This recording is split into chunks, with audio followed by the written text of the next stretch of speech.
believe that I am the best person for the job of President of the United States. My unique talents give me the ability to be assertive and diplomatic at the same time.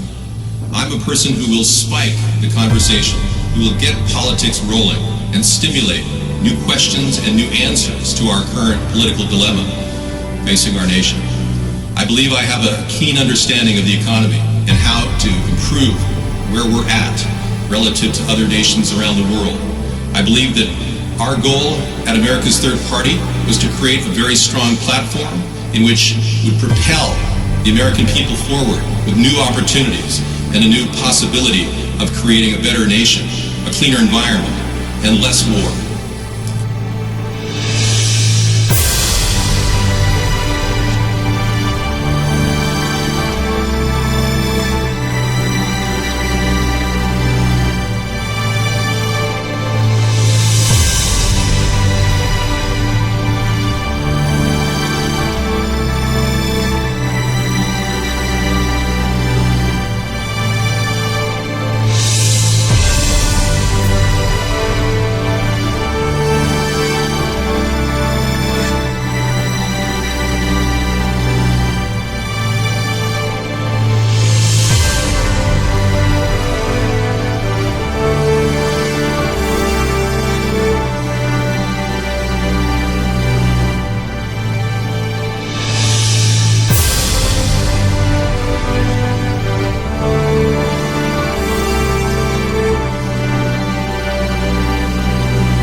Person for the job of President of the United States. My unique talents give me the ability to be assertive and diplomatic at the same time.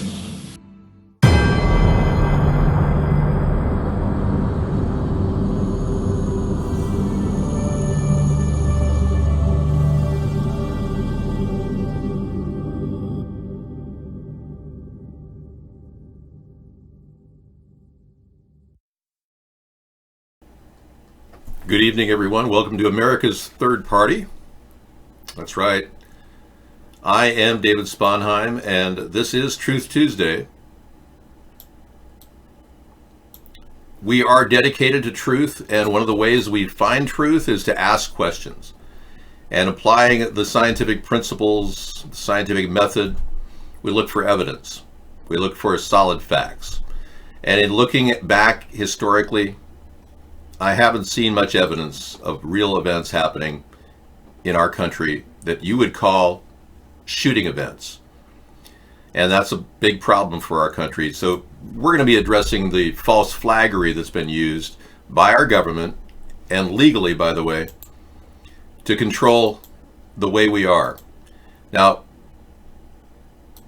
what do you mean control the way we are? Well, many of us don't want people to shoot us, so some of you think that, well, the best way to stop people shooting is to get rid of all the guns.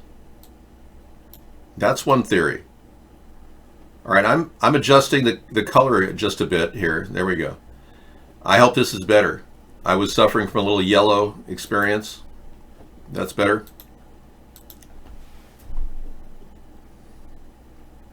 Yes, I plan on running for president and eventually becoming president in 2088. The projected time for you people to wake up and realize you have to get me on the ballot is 2088. So I'm kind of working my way into that process. I'll be over 120 years old, 128 years old when that time comes. Is this better? Less yellow? All right. Yeah, 2088. Your children might vote for me. Your children's children definitely will vote for me. But in the meantime, you people are just so brain dead you can't even realize that you have to actually get me on the ballot.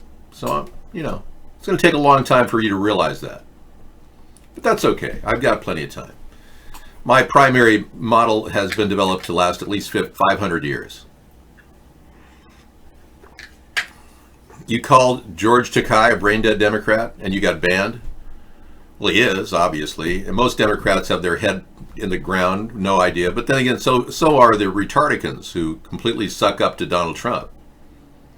You got your Democrats and your retardicans. They're both pushing their agenda, and they're both missing the point. We need to unite somehow in the middle of the political spectrum. I'm not going to rag on you for not getting the vote out. That's okay. I don't care. As you know, I'm more interested in talking about politics and discovering what's really happening in the world. And some things are sounding very disturbing. One of the top story items is Representative Ilhan Omar has been accused of working for Qatar, if you will, a nation that is completely opposite to the U.S., a secret agent, according to a couple people who wrote a deposition who were high-level Saudi officials, that she wouldn't have even gotten out there if she hadn't had lots of money from those people. So this is now, I believe, a prosecutable offense. And for Donald Trump to move on this rapidly would require him to actually do something. But he hasn't even prosecuted her for marrying her brother, who was a homosexual, just to make him a U.S. citizen. Her brother. Now that's a serious crime, and she shouldn't even have U.S. citizenship. So why is Donald not doing anything about this? The answer is Donald Trump is part of the deep state. He's designed to just drive a wedge between the left and the right. Hating on the left, hating on the Democrats, blaming everything on them, and doing as many weird things as he can to drive people into his corner, thinking that somehow he's stopping the bad guys, when he's only dividing the country. Do I have the numbers? What are you questioning? What numbers are you questioning? This is a link to the Ilhan Omar. Check it out. Another little tidbit in the news. Officials are still puzzled about a hovering object that prompted a lockdown in the D.C. area. Okay. I'll get to that in just a second. London knife crime at a record high with 15,000 offenses in a year. So they ban guns, they ban knives, and they're still getting people stabbing each other in London. So there's no banning violence. People will light each other on with lighter fluid if they really want to kill each other. So the idea of banning anything is something Hitler came up with. All of the worst Holocausts in the history of mankind have been preceded by gun control. So I'm never going to talk about gun control when I'm president, I assure you. That's one of the concessions I've made to the right, being I'm a former Democrat, because I don't really think that we should ever go in that direction. And there's probably some middle ground where we can find a solution on the abortion and the pro-life versus pro-choice issue. But I'll talk about that tomorrow night.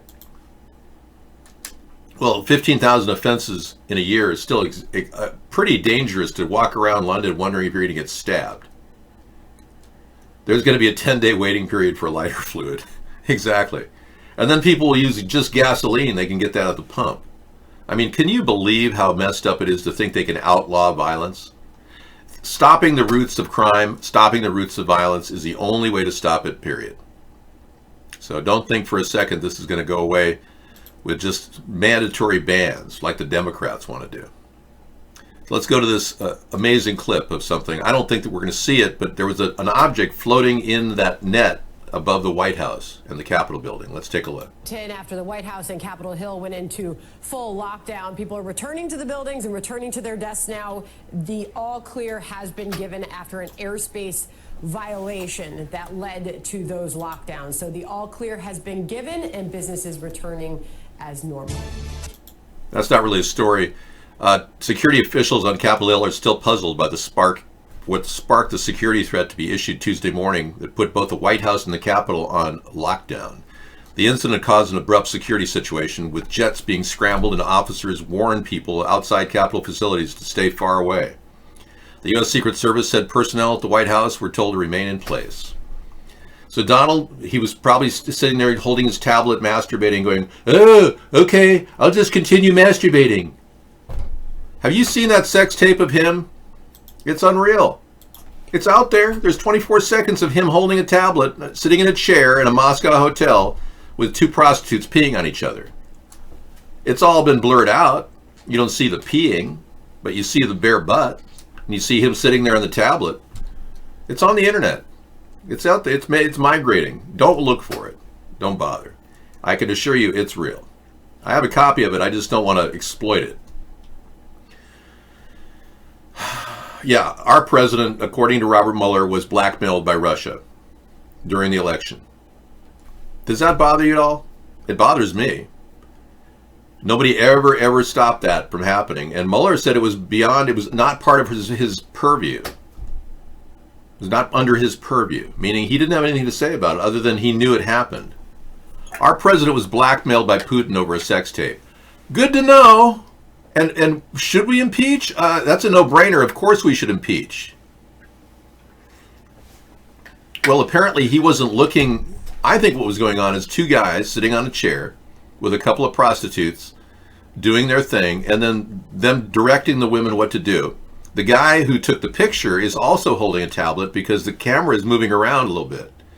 So it's like he's instructing Donald to look at something on his tablet, maybe to make them do that. Who knows? I don't know. I'm not into golden showers, but I'm sure it's really not an issue you want to talk about today. The point of blackmailing a person who you're going to put in power anyway is to have things on him to make sure he does what he's supposed to do. What are you, kidding? Of course Vladimir Putin would like to make a phone call saying, "Mr. Trump, you will do what we say or I will show sex tape in full color. And not just 24 seconds, Mr. Trump. Oh, no, don't do that. Oh, I don't want anyone to see me touching myself during that time." We know for a fact from the testimony of the bodyguard, he said that Donald Trump went into that Moscow hotel next to his and went to bed that night. It's 24 seconds. He went to bed that night. And he said emphatically, his bodyguard said Donald Trump went to bed that night. Donald Trump is on record saying, "Oh no, I never stayed in the hotel room. I just changed my clothes." And the bodyguard said that they were approached earlier by 5 prostitutes who wanted to have sex with him. Of course he left the bodyguard, "Oh, I'm going to bed now, good night," and then went down to the hotel lobby where he met the 5 prostitutes in the bar, and they're going, "Okay, Mr. Trump, I'm going to have fun." That's what happened. And we know there's a conflict in testimony there, so that's another nail in the coffin of this administration. We've got all kinds of things to talk about that don't make Donald Trump look good. Let's take a look at what CNN discovered. Oh, wow. Oh, this is good news. Hang on. Warren has nosedived in the new nationwide poll. Wow, that's good. Great. Thank you. The last thing I want is some wannabe Cherokee Indian, because I like Cherokee Indians, but wannabe Cherokee Indian getting all kinds of free money and $12 million in net worth and not facing prosecution. No, I haven't seen that, 266. So her tenure as leading the pack is ending. Now, of course, Pete Buttigieg is obviously leading in the Iowa straw poll, but that was because the CNN called every single transgender in the entire area and asked them, "Would you like Pete Buttigieg?" And they said, yeah. She plunged 50% over the past month, according to a new Quinnipiac University poll. The primary has shaken up various leaders, but Vice President Joe Biden has retaken the lead in after an autumn that saw him surrender his solid frontrunner status. And Mayor Pete Buttigieg surged into second. And he's coming up from behind. Pete Buttigieg is coming up from behind, but yes, Biden is leading the pack. Isn't that something? Well, you will have a choice coming up if Donald Trump decides to stay in the race, or if he resigns. Your choice will be, do you want women to be groped in the upper portion of their body or the lower portion? That'll be your choice for 2020. And if you're gay, you'll wonder, Pete Buttigieg is coming up from behind, so he may actually, spark the Democratic Party If Pete Buttigieg wins the ticket over Biden, you can guarantee Trump will win the 2020 election. Assuming a third-party candidate isn't allowed in, which, as you can see now, I've been censored for the past 11 years. All right. Good to know. The First Lady was booed at a youth summit. Wow. Talk about not really being liked. Poor Melania. Or rather, rich Melania. It is my pleasure to introduce to you the First Lady of the United States of America.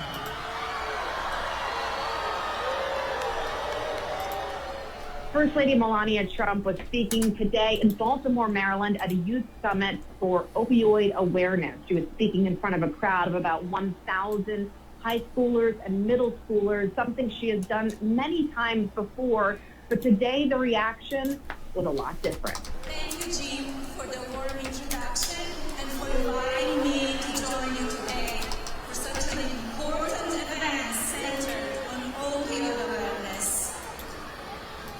Hello, everyone. As she was introduced, she was cheered, but she was also loudly booed, something that hasn't happened to the First Lady before during a solo event, a solo speech. And she carried on until the end of her speech when she sang to the audience. There were some cheers, but there was also, again, a loud chorus of boos. Thank you. Thank you so much, First Lady. We appreciate you.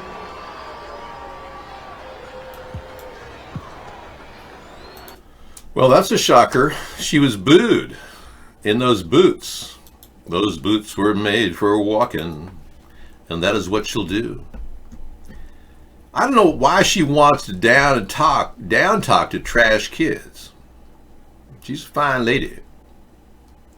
It's too bad they booed her. You know, we've got a lot of disrespect happening against a lot of the people of that era. You know, the baby boomers are not liked anymore. And as you know, I'm not a baby boomer. I'm an ex-gen. But the baby boomers tried. They had their hippies movement and everything was cool. And everyone thought, wow, this is great. We're doing something. But most of it was created by the government. They actually formulated a plan to turn us into hippies and then gradually turn us into drug addicts. So many people who are drug addicts and from the 60s didn't do their part. And that's what happened. If you're blaming the boomers, a lot of them turned to drugs. But the bottom line is we're all here. All generations are here for one common goal, and that is this: life, liberty, and the pursuit of happiness. Individually, not collectively. And our government is here just for this purpose. It's written into our Declaration of Independence. They are here to enable our individual life, liberty, and pursuit of happiness. Not to tell us what to do like the Democrats want to do. Not to force us into group labor camps like some of the communists want to do. Yeah, they're actually here to enable our betterment. So I came up with the Universal Basic Income Plan, along with a generic medicine solution and a mobile medical unit system. And I came up with a plan to fund this with a 10% tax on $50,000 or more dollars, an infrastructure bank with offering 2% loans to U.S. businesses hiring U.S. citizens,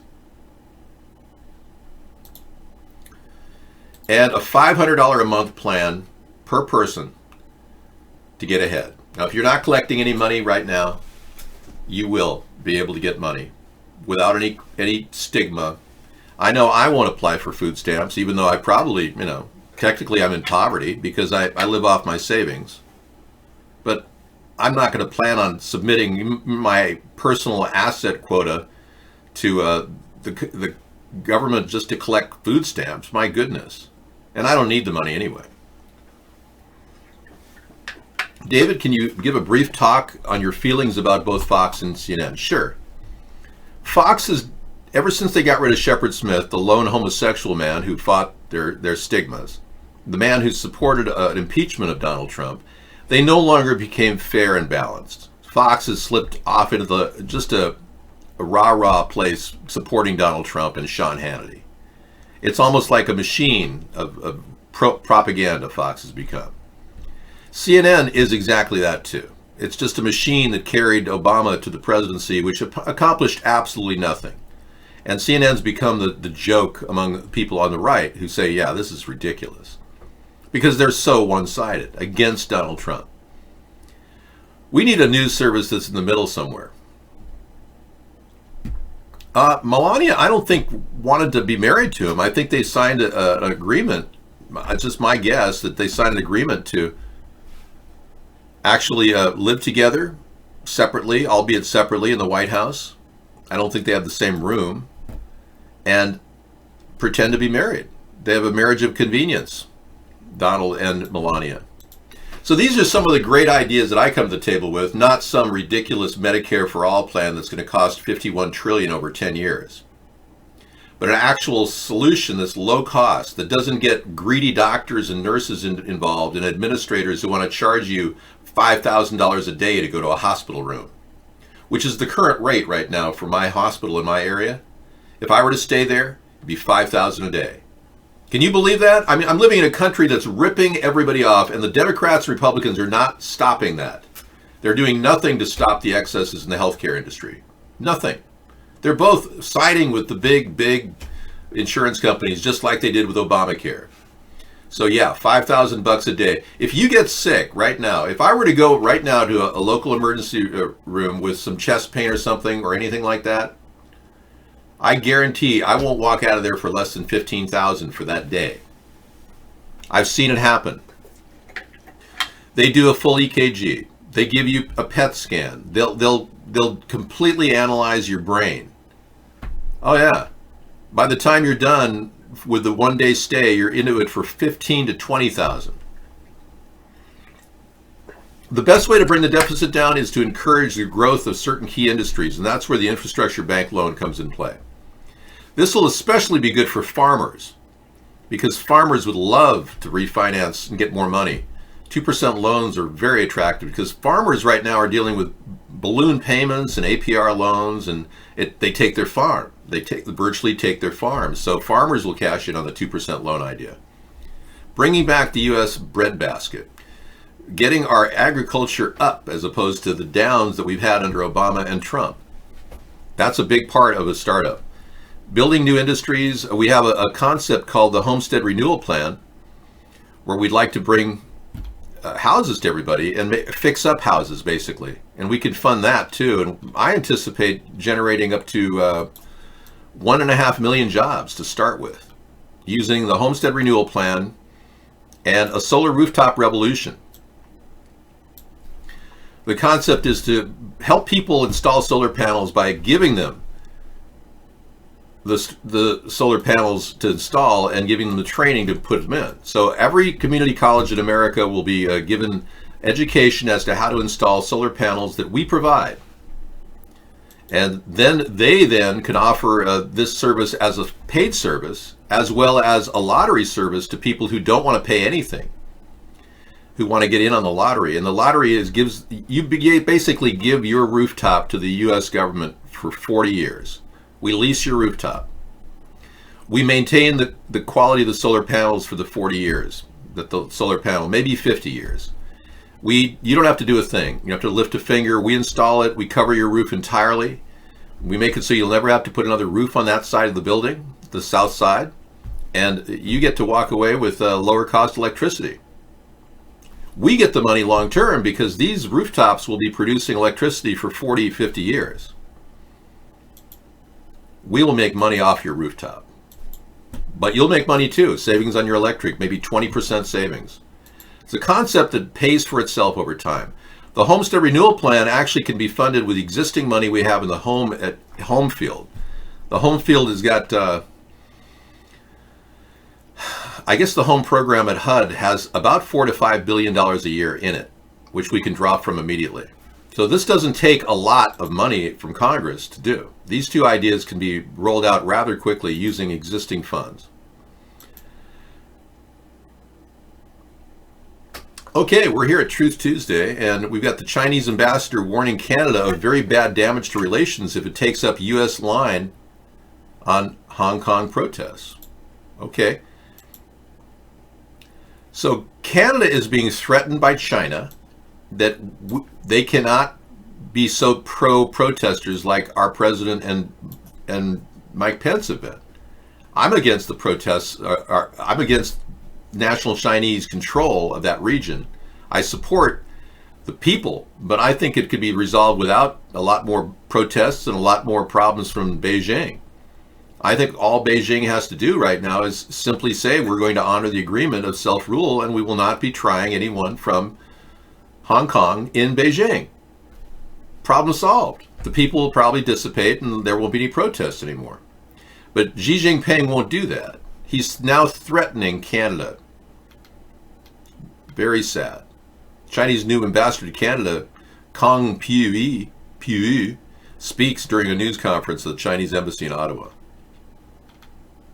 If anything happens like this, it will certainly have a very bad damage on our bilateral relationship, and that is not in the interest of Canada. So they're saying you can't take a stand on the protests, Canada, if you want to trade with China. I don't blame you and your wife for being scared of having a child until our country gets a leader like me. I agree.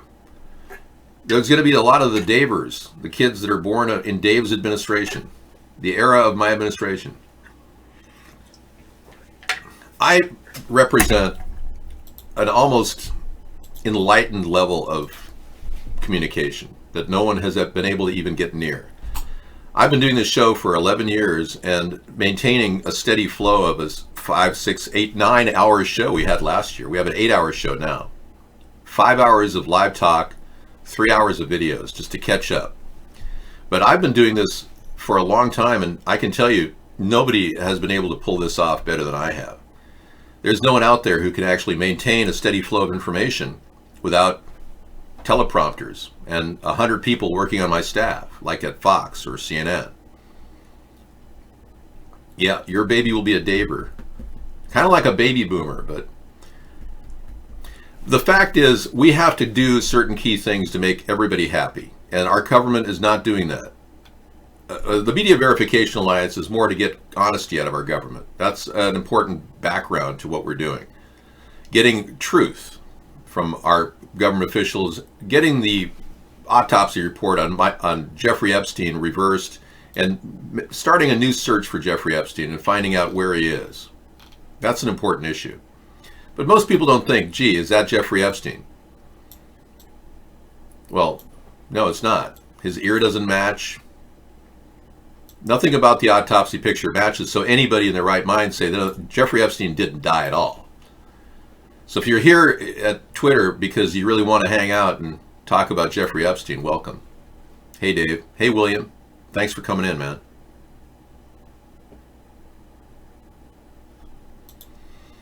All right. But we have other issues that are really pending in America that are not being addressed by our current country. The current administration isn't talking about air filtration, and neither are the Democrats. I have plans for air filtration in all the major mountain ranges, where we can start taking down the dangerous carbon pollution, and not just carbon. We're talking about sulfur and nitrogen combo carbon particulates. And what we're going to do is clean the air, and it's not going to cost you a dime. That's the part of the plan that we're working on. We'll also have point of use filtration for all your air. Like if you're in your car, you'll be able to buy a device that the government will make, and I'm not going to tell you any more about that, but the government will make a device that you'll be able to actually pop in your cigarette lighter and clean the inside of your air on a hot day if you're running your air conditioning. Most people riding in their car are breathing fumes.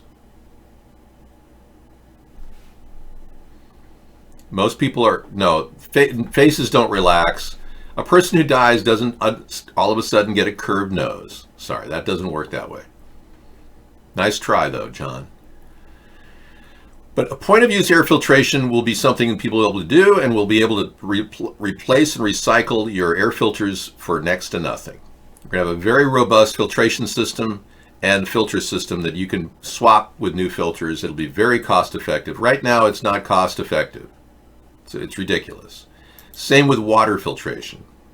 So we're going to start getting the government to compete in the free market, creating devices that you can filter your water. Now, we should have done this for Flint, Michigan. Obama did nothing. Trump has done nothing. The people of Flint are still drinking poisonous water, or having to go down and buy bottled water and wondering if the shower is not polluting them while they're washing.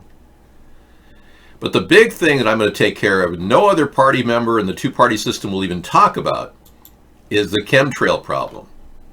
They are spraying us daily with chemtrails. This is not some minor detail. This is a serious issue. It's happening right under our nose, right in our nose. We're getting massive amounts of chemicals dropped on us on a daily basis.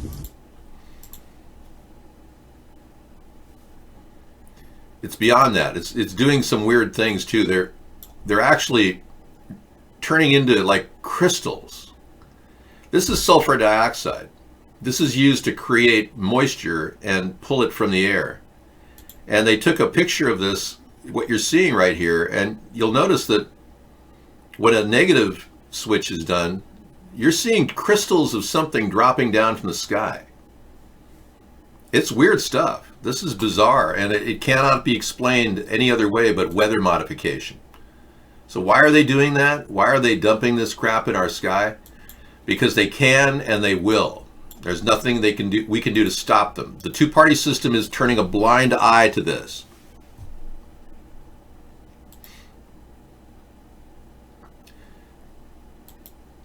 Well, are you looking for trimmings to smoke, as in trimmings from what? Marijuana or cigarette butts?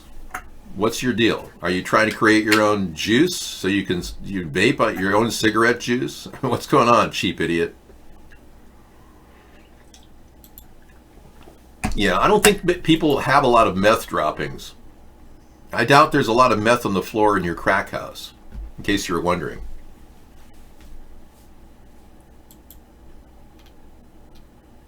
Space shuttle, yeah. What do you have?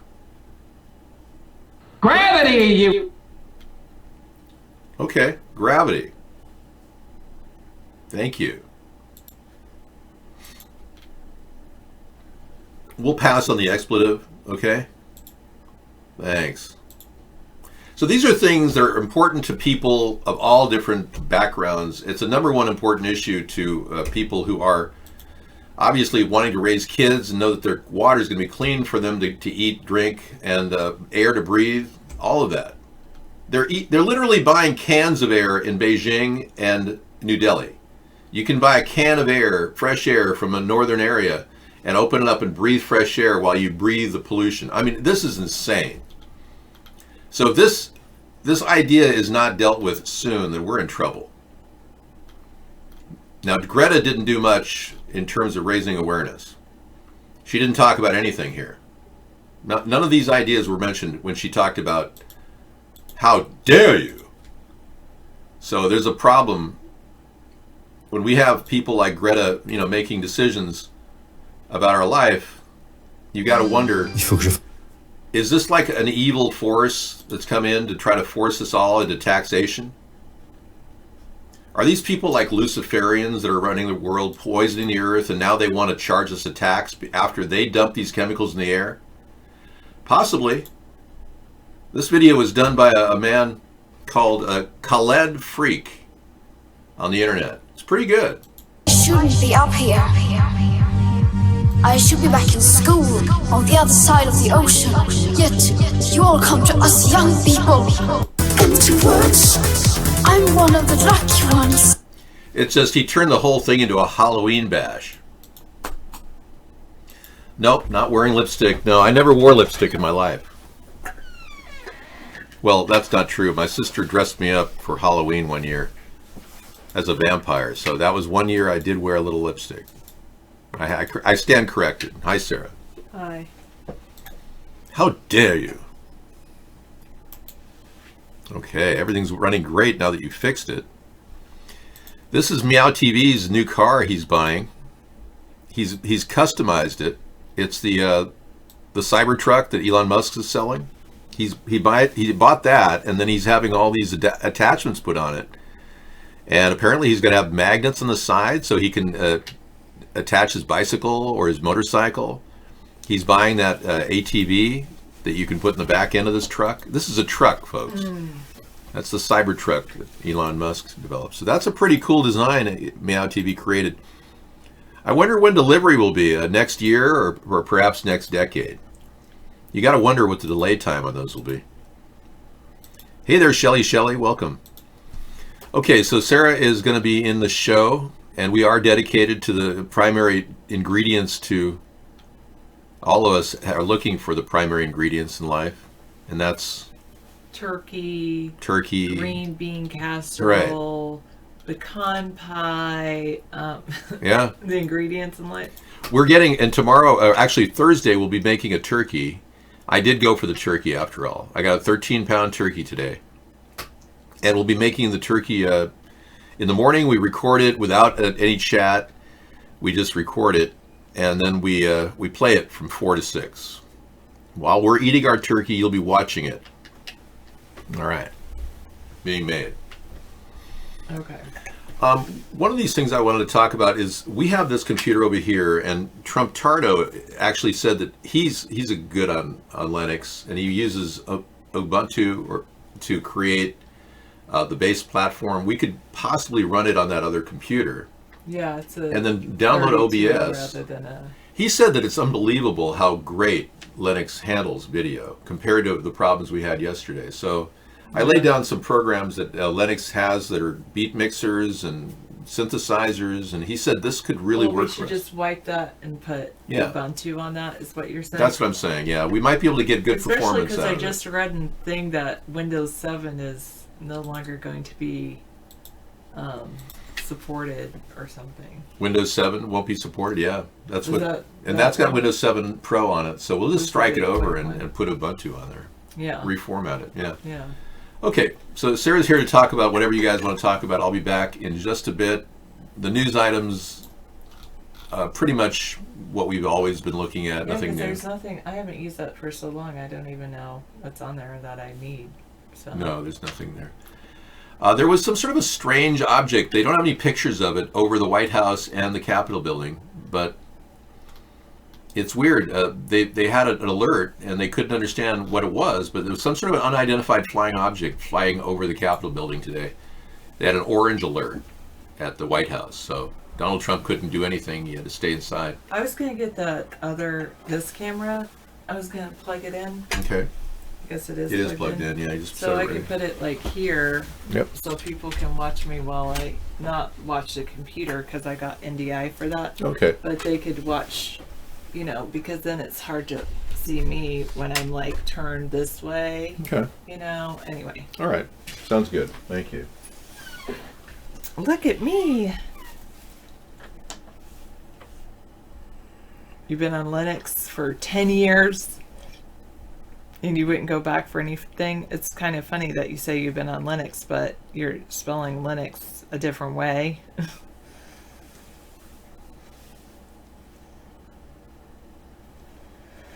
There you go, control freak. How dare you? How dare you not get David on the ballot? How dare you sit aside and let him totally be censored, pushed aside? Like that.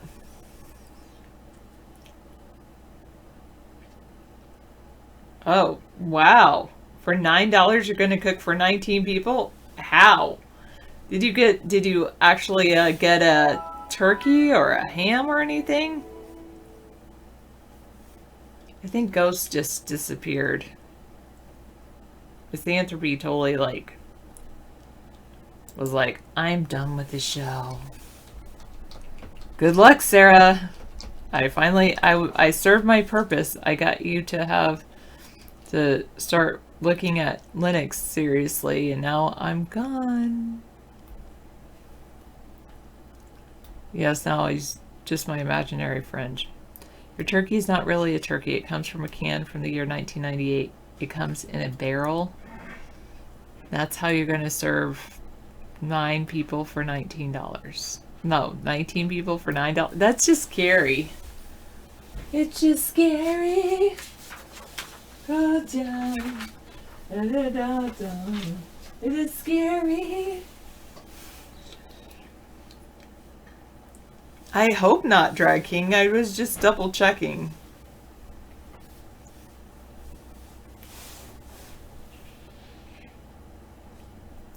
Hello, Lou.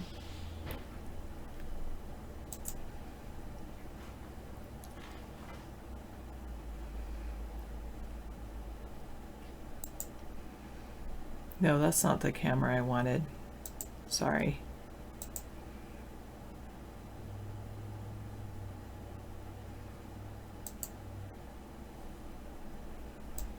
There, that's the camera I kind of wanted. Oh, that's weird how it's like blue screen. I don't know what the blue is. I definitely have green behind me, not blue, but that's okay.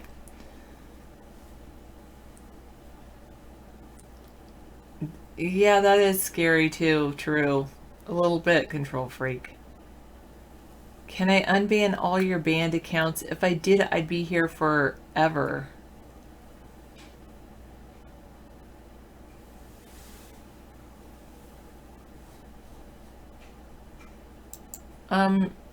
That's what I do in the winter time, Control Freak.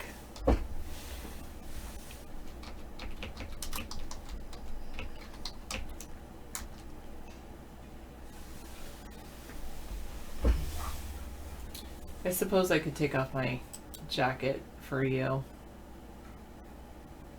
Just for you, I could take it off. Oh, this is weird. I should have it up here instead of like down there. There we go. That way you can just look at me and my... There we go. I think that's good.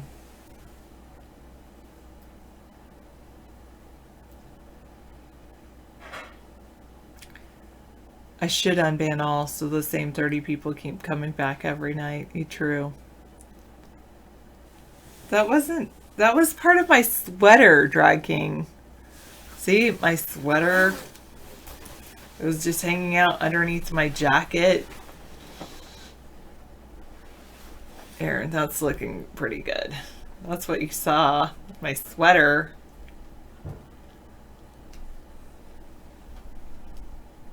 All right.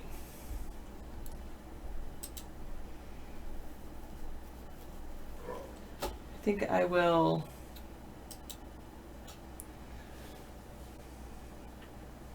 Hello. Howdy. I don't know if David did the Periscope show or YouTube. Never mind. I know, well, it's a green screen. I don't know what's up with the lighting on that camera, but I'm just gonna leave it. It's not really green, it's just messing with your head and my head.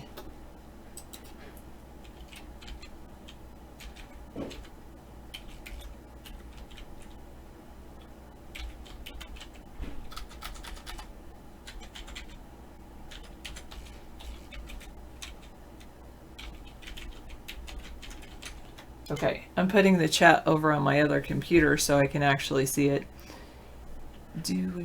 No, we haven't done that, Drag King, yet. Actually, it's not really blue. I don't know. Let me see. Color. Reset.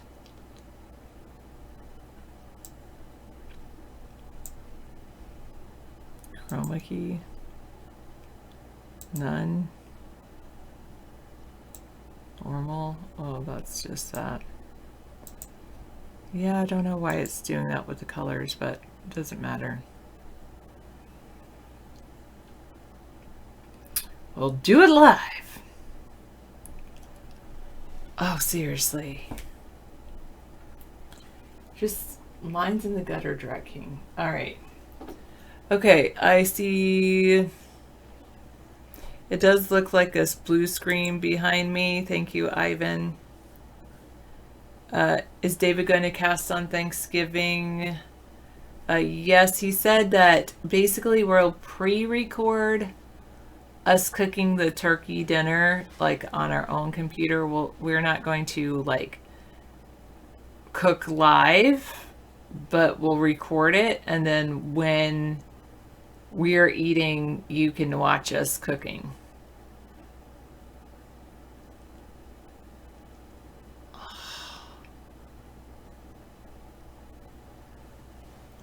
It's just this weird, this one, if it's not facing up, then it shows part of my body below. Okay. Yeah, I know, it's pretty crazy under the cover that we even broadcast on Thanksgiving. Very. It is scary. Alright, now I have learned quite a few things.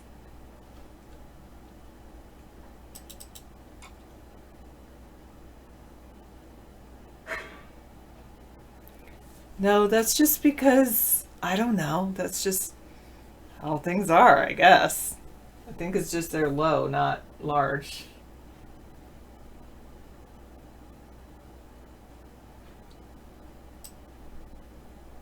No, it won't be an early cooking show. No, they're not. They just look like that because it's like a long area between here and here. That's just all. Okay, I'm going to go to this. Your guys' minds, seriously. Alright, here we go. This is what I needed to do. When will we record the cooking show? I'll probably get up around 10 a.m. that morning and start cooking. Sometimes I get up earlier to start like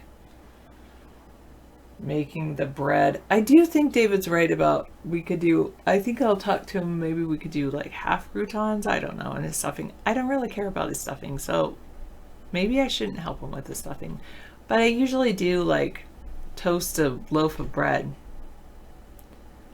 I know you think I should wipe a Windows computer and install Ubuntu Studio. I will do that on my old computer, but it'll run on a 32, right? Whatever, 32. What is it? 64 versus 32. Anyway. Why not make my own bread? No. No.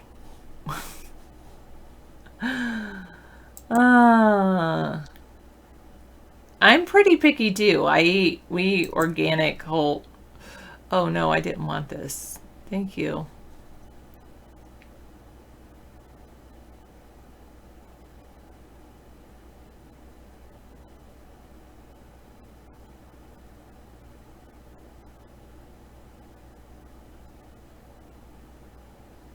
That is pretty cool.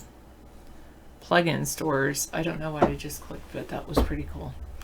All right, now.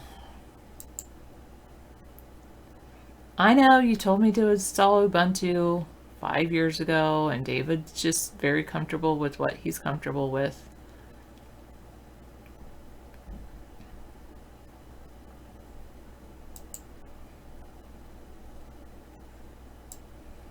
That's just how David is.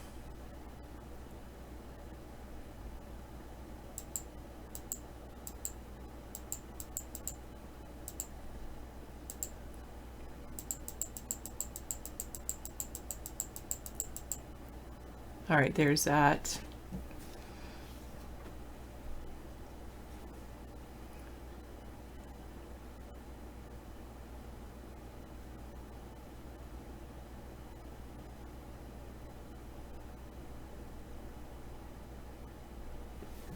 No, never mind.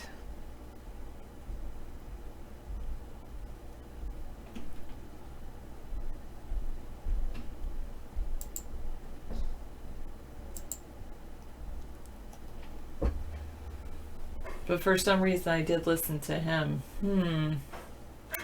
Alright, now what I want to do, I'm not actually looking at Ubuntu Linux right now. I know you're right about OBS and Linux, and I can look into that in a minute. Okay. You believe people get up at 6 a.m. to start cooking. Oh, you can't believe it. Yeah, it's true. I don't know what time I'll get up. Sometimes I get up at 6:30 on regular days, so maybe I will. I feel like I need to get the Periscope show going. Oh no, David has it going, but he just doesn't watch it. Hello, William. I'm sorry David ignores you. Over there. I don't know if anybody's still there. I don't think anybody's at Twitch. Well, 2 people are supposedly watching, but they're not chatters. David does like free and tons of free video editing software that's free. Free, David, free. Can't you try to replace your screen? I know that would be very tricky to do, Ivan. All right, now I tend to use Chrome a lot. I know some people don't like it. Maybe I should go into Firefox.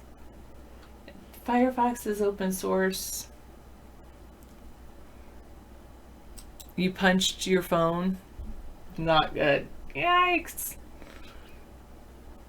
All right. You have to trim your nails every week. Is that normal? I think that's healthy nails. I don't know if it's normal, but probably pretty healthy. Unban and free him. Oh, I didn't know he was banned. No account required, but you might want one.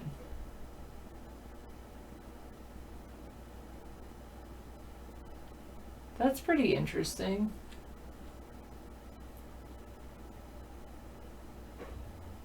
I have heard of Brave, but then I think Misanthropy was the other one that said Brave was not good. He first was recommending Brave and then he wasn't. I think. Well, he didn't like anything Chromium based. I don't mind Chromium, but anyway.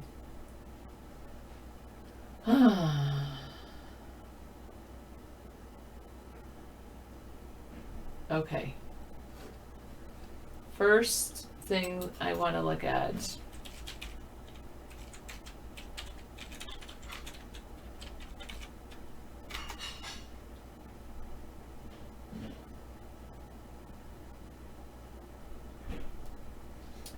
Yeah, Firefox does break it up. And Firefox is open source, whereas isn't Chromium like Google based? Okay. Got this twisted around.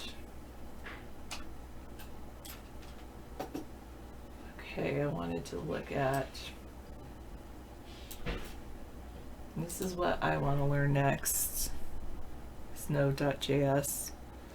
I feel like taking this one off and just putting my other camera on. Maybe I should so you guys can see more of that. There we go, because I mean, that's just how it is. Okay, so Node.js, an open source server environment, allows you to run JavaScript on the server. Start learning Node.js now.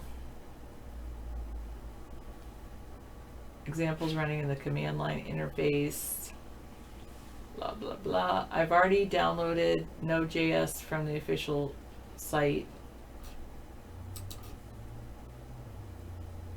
I don't think he ever was banned. I think he just left.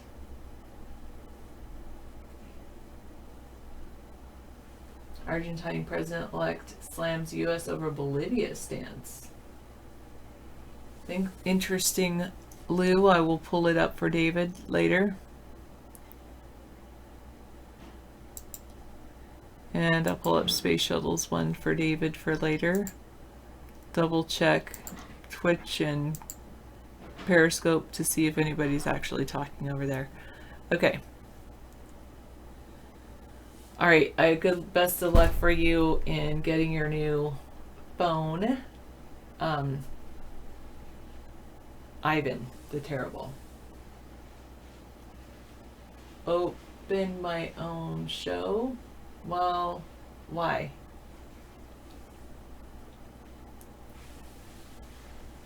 Node.js is open source server environment, free, runs on various platforms including Linux and Unix and Mac and Windows. It uses JavaScript on the server. It uses asynchronous programming. A common task for a web server can be to open a file on the server and return the content to the client. Usually with PHP or ASP, they send the task to the computer's file system. It waits while the file system opens and reads the file. It returns the content to the client, and then it's ready to handle the next request. Node.js handles the file request. It sends the task to the computer's file system, and it's already ready to handle the next request. When the file system has opened and read the file, then it returns the content to the client. I love that. Okay.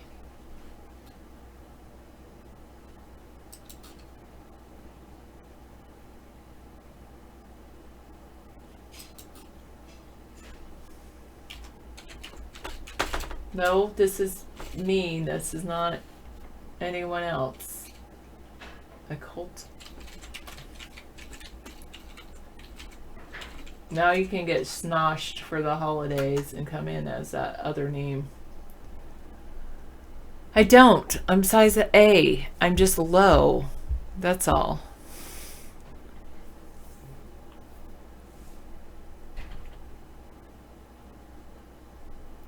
And no, I won't control. Alright, Node.js eliminates the waiting, simply continues with the next request. It runs single-threaded, non-blocking, asynchronous programming, which is very memory efficient.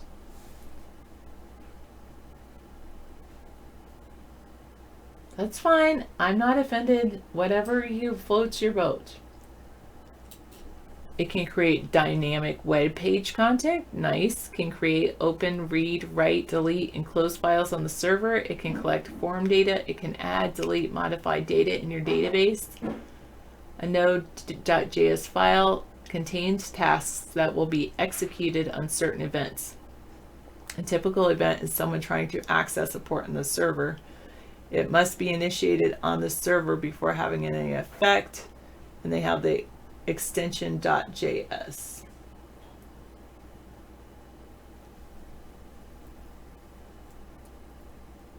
Did I misspell it? Look how I spelled it. Cult of Snosh.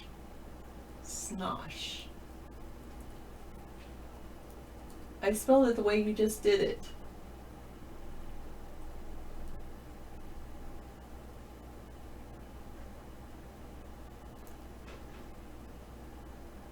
Let me see.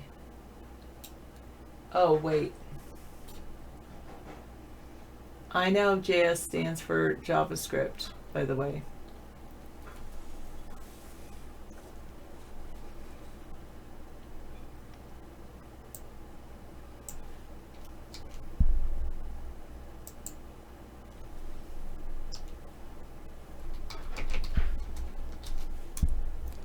Oh, that's not what I want.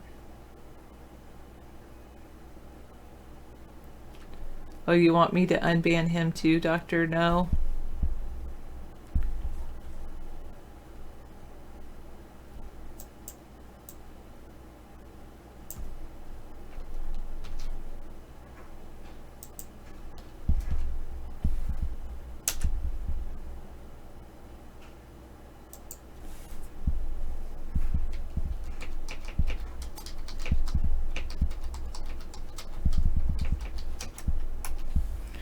Okay, next.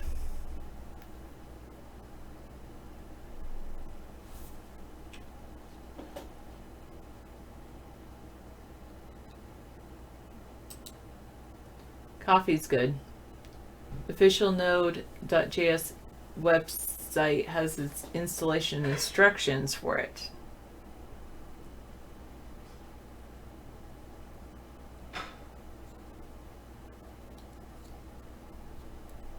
Okay, create a Node.js file. Can I do that with like Notepad++? Let's see.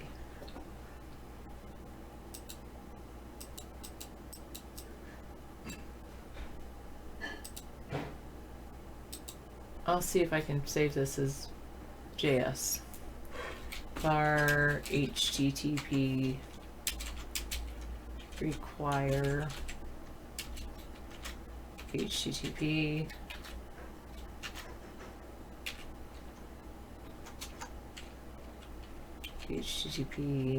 dot create server function rec comma space res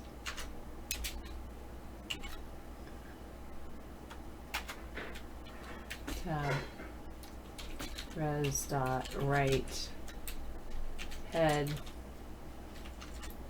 200 comma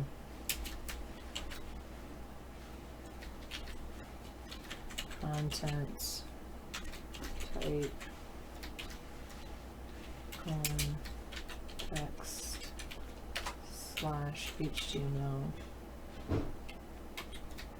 Oh, I'm doing, oh, wait, I think I did some things wrong. One.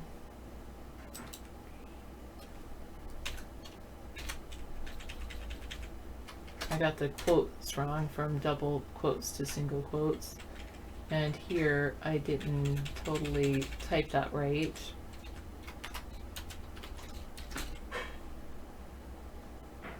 That looks good.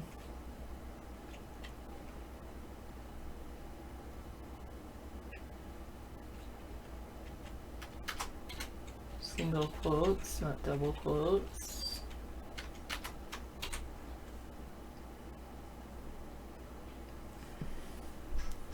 Oh.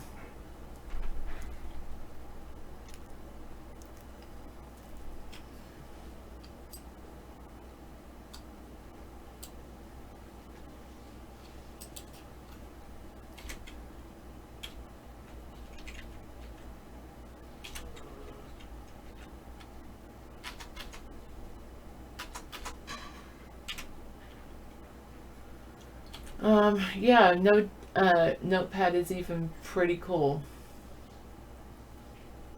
Thank you, Dave E330.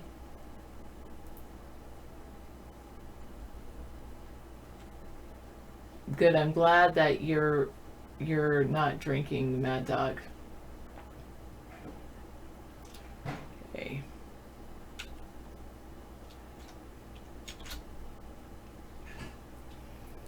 Okay, and then semicolon.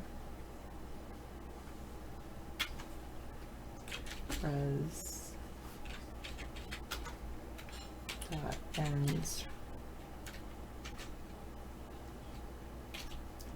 Hello world.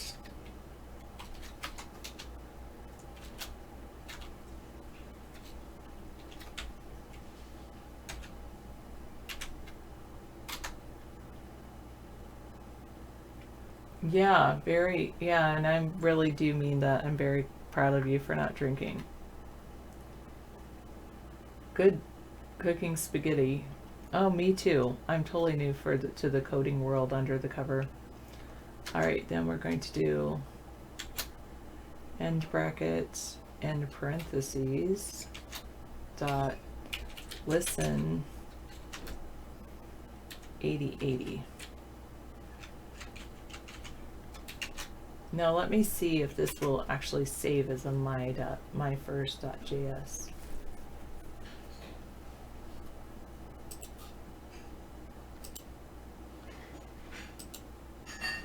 Oh yes, it will. So I want to save it as instead of new to. And so my first Sarah first. .js. Okay, I wonder if it matters if I'm uppercase or lowercase. I don't think so, but anyway. This code tells the computer to write hello world if anyone, a web browser, tries to access your computer on port 8080. For now, you don't have to understand the code. It will be explained later. All right, I might have to go off for a second. Well, oh well. Yeah, I know you would prefer if I go like this angle. Right? That's more flattering. Maybe I'll plug in my other, David's other computer web camera. No, David's making dinner. What Java am I running? I am running, I don't have to restart. I just don't want to show something. I just want to turn that off for a second because I don't necessarily want to show what happens when I open the file. All right, I think I'm going to put this in, where did they say? See users. Do you prefer this angle? This is a much better angle, isn't it? That's why I have the other computer on. That's why I do this. So at least, at the very least, you can see like me looking at you, kind of. All right.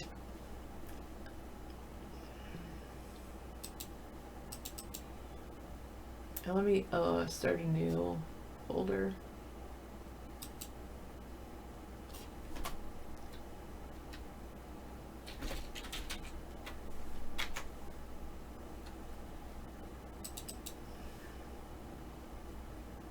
Save this. All right. Command line interface. Node.js files must be initiated in the command line interface program of your computer. Well, actually, I will turn this back on so you guys can see. Oh, wait, first. Are you guys even there at iVlog? Hello? I did see somebody actually type something over there. Or not type something, but G Night Cloud. Hello, over at Periscope. Thank you for coming in and watching our show. It's nice to see you come in as at least see you come into the room.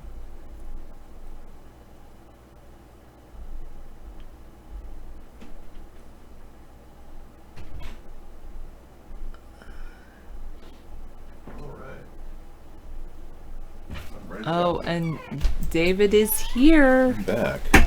Okay. Node.js files must, wait, sorry. Let me just, I'll take this off. Because it doesn't matter if I'm on the show. Okay. Wait.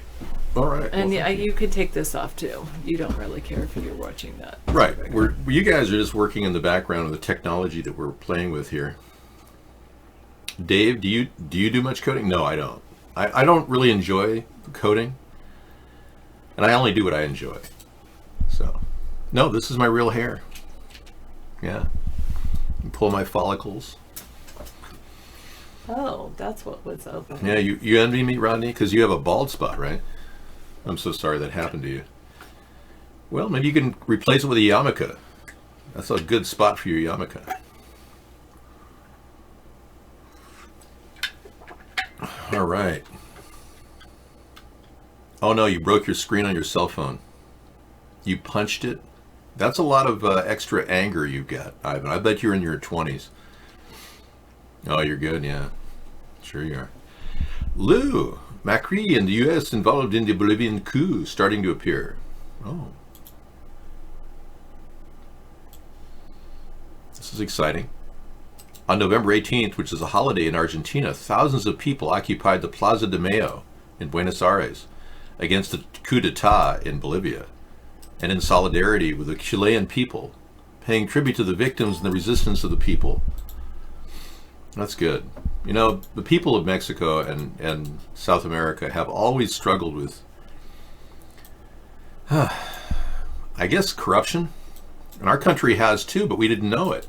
Most people don't even realize our country's just as corrupt as they are down in South America. Drug cartels running the White House, like the Clintons, Mena, Arkansas, the whole thing.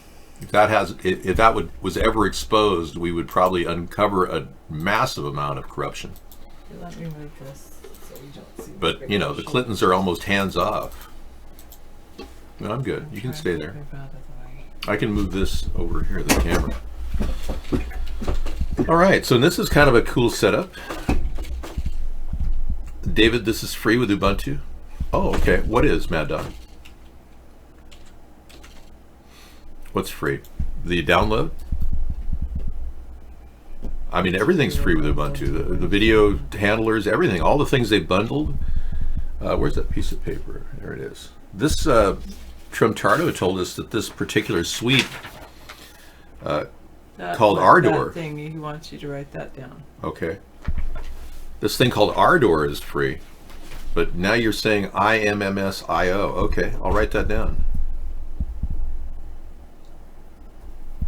Yeah, I'm trying to take advantage of some of our expert Linux people here like Mad Dog and Trumtardo. Well, Davey30 said Hillary has 56 friends who committed suicide. Add another 100 to that, Davey. Yeah, it's worse than you thought. 150 of her friends, roughly, or people that knew her or were tracking her, have died. One woman, Monica Peterson, was tweeting, 3 or 4 years ago, she's tweeting that she had the goods on Hillary's and human trafficking ring in Haiti. And she had names and everything. The next day, she was found dead. Never been to Maine, Arkansas, Rodney? No. I've never been to, I've been to Little Rock. Well, no, I don't think I was in Little Rock. I just passed through there. Yeah. I will click the link and check it out. Click the link and check it out.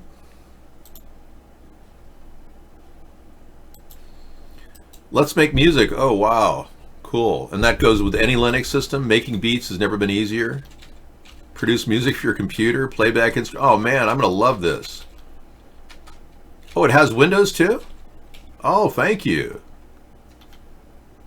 Oh, man, this is awesome. You know how much I love to add music to my Cool Rock site. That'll be cool. Thank you. IMMS.io. I will definitely download that tonight. Thank you. Run it on Windows. That's great, Mad Dog. Thank you. So we're trying to make sure that everybody can play fun music at Cool Rock. So I constructed a website that I think is pretty cool called coolrock.com. And it gives me tools that I would never have normally. Just like a really great piano. Let's go to Cool Rock, just showing you what we have. If you open up the Vaughn chat room and the iBlog chat room ahead of time, and then open up Cool Rock, they will pop right into the chat room. It'll work perfectly. But you do have to enable Adobe Flash. So we're using that right now for the iBlog show, and eventually we'll have an HTML5 feed of our video at Cool Rock. And our show is running live right now, so you can see us at iBlog and get into the chat room if you want to enter. As you can see, I'm right there. And the pop-out chat should work, but I haven't opened it on that browser yet. So, but down here is a brand new piano just put in there. Kind of cacophonous. But then the bigger keys up here.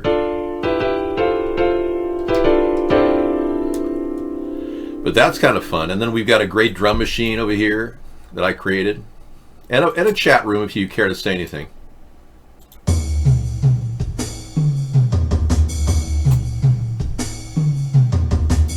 I was just working on a riff there. It kind of has a beat to it. And a cool harp. Very calming. And man, this is like the 3D Central for cloud virtual reality. Right next to the type button here is this button, which opens up a whole series of virtual reality experiences that will blow your mind. And it's all free. Everything here is free. Fun, free, and private. That's my motto at Cool Rock. Fun, free, and private. And over here at the end of the word private is Web Oasis, your doorway to the internet. Way better than Google ever could do. Web Oasis is the coolest link. Chatroom Celebrity sent me. And it gives you a drop-down menu of every aspect of the internet. You will find every aspect, and you could go down even deeper. It goes all the way down, and there's lots of ways to get free tutorials, like on this button right here. You go to the bottom of the button.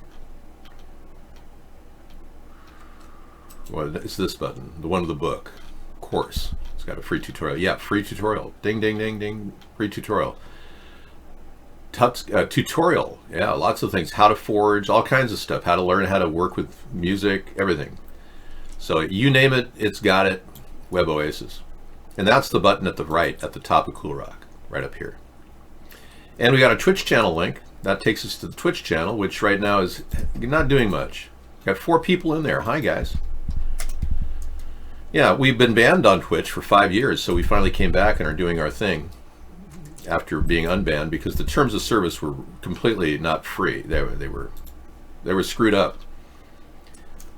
You do look a lot like Joe Biden, only not retarded. Wow, thanks. Yeah, Joe and I have a lot in common, actually. I find I was the only guy that actually blogged on his website in 2008, 2007. I literally was the only guy that was writing things on his website. I actually liked Joe Biden back then. I still like him as a person.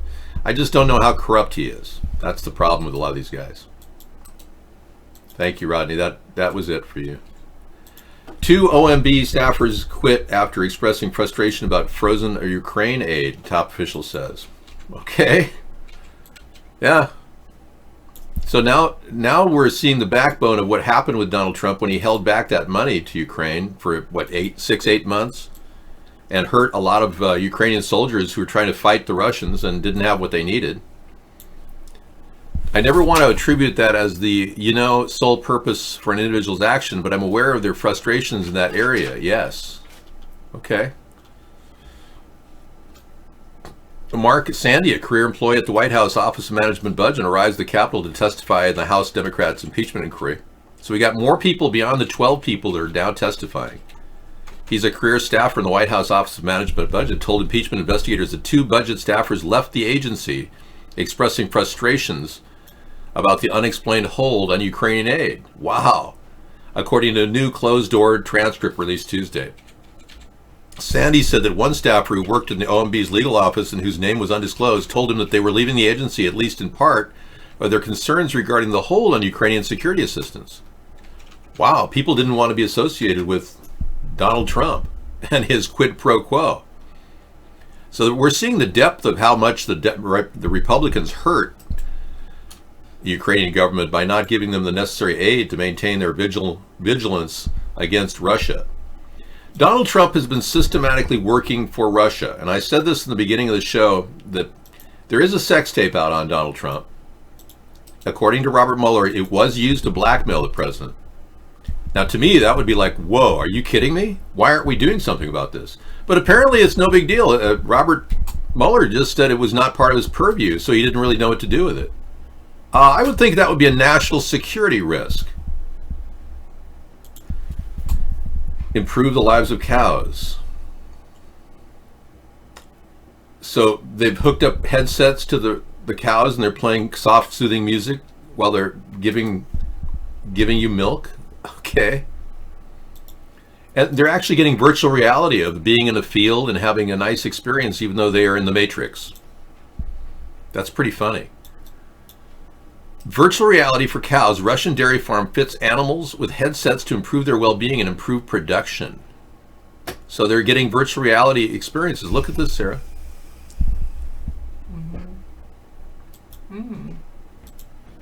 So these cows that are sitting on like those horrible fields that we saw in California. Yeah, the ones with toxic fields. Virtual reality thing of like in a green field. And Yeah. They're eating like corn and they're like imagining they're eating grass. Yeah, they could be like Harris Ranch down in California. Harris Ranch, that's the one. Sarah and I, when we go to California, we drive by this Harris Ranch, and I ate there one time, and I couldn't even cut into the meat. It was so tough. But they've got all these massive amounts of cows, and they just raise them in wholesale livestock. I wouldn't doubt they're using steroids or whatever else they have to do. But, I mean, you get your meat to the market this way. Unfortunately, it's not exactly fun for the cows. Dave, do you want to learn something from an ex-CIA, and we'll give you real timelines and proof? Do I? I don't personally, but the government would like to have an ex-CIA guy talk to you. Do you have a video of an ex-CIA giving you information? Because I don't personally want him to call me or anything. Yeah, Dave, I'm an ex-CIA guy. I want to give you the dirt on the whole thing, Dave. I mean, I can't trust that. But yeah, Dr. No, if you've got a video link, we're all over that. Speak English. We're in America. Texas substitute teacher tells El Paso student.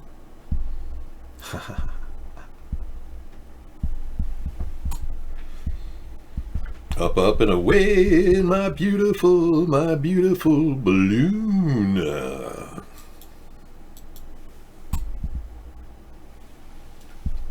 Facts, not fiction. I want to hear facts, yeah. I don't want to hear fiction, but do you think everything on the internet is fiction? So I can't help you there.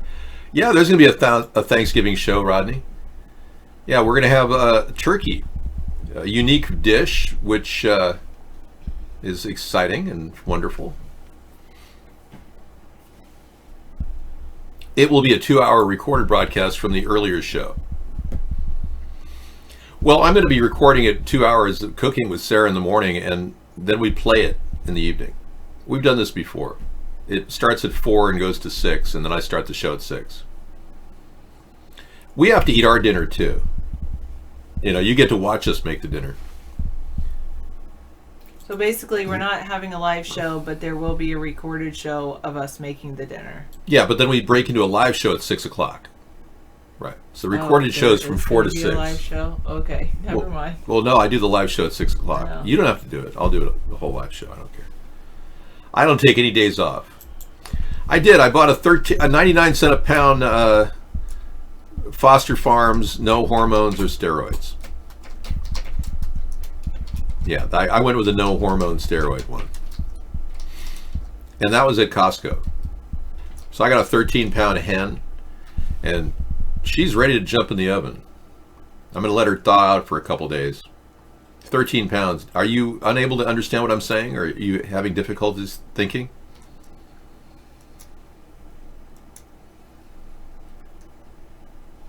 Hey, we've got a good conversation we tracked. We'll get to this story in just a second, but this meme says it all. You're having a conversation with yourself. Trump is a buffoon.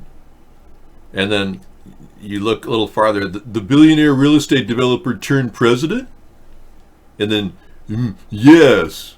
Yeah. That's pretty good. I'm not sure who that's ragging on, but that's pretty funny, I must say. Yes, there will be a cameo, hopefully, from Connie.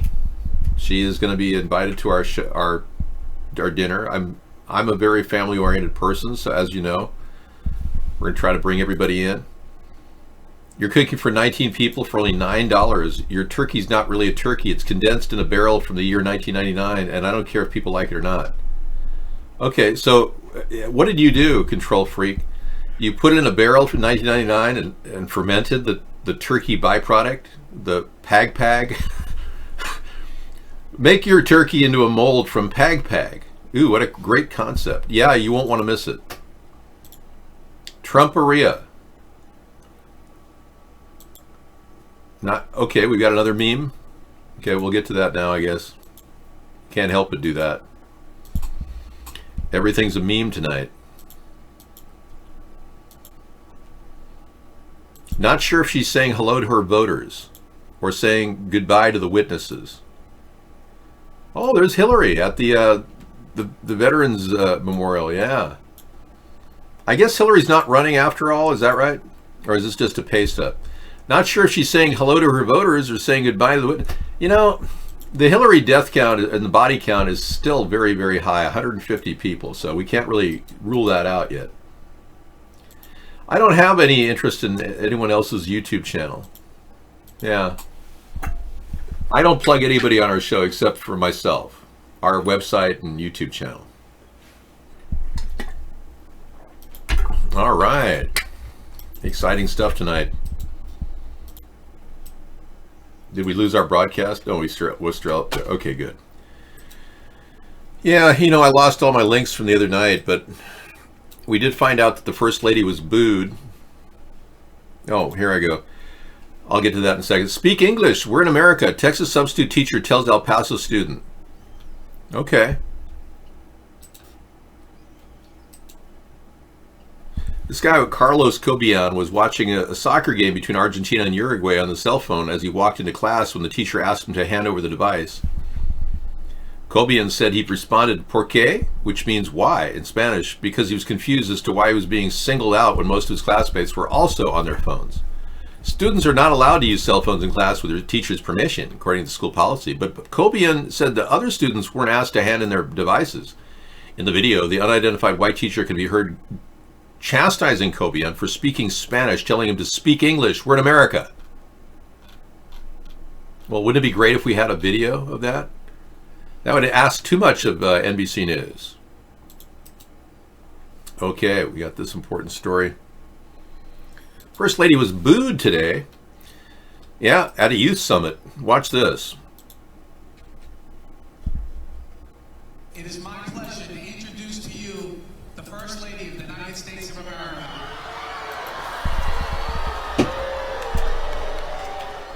First Lady Melania Trump was speaking today in Baltimore, Maryland at a youth summit for opioid awareness. She was speaking in front of a crowd of about 1,000 high schoolers and middle schoolers, something she has done many times before, but today the reaction was a lot different. Thank you, Jim, for the warm introduction and for inviting me to join you today for such an important event centered on opioid awareness. Hello, everyone. As she was introduced, she was cheered, but she was also loudly booed. Something that hasn't happened to the First Lady before during a solo event, a solo speech. And she carried on until the end of her speech when she thanked the audience. There were some cheers, but there was also, again, a loud chorus of boos. Thank you. Thank you so much, First Lady. We appreciate you.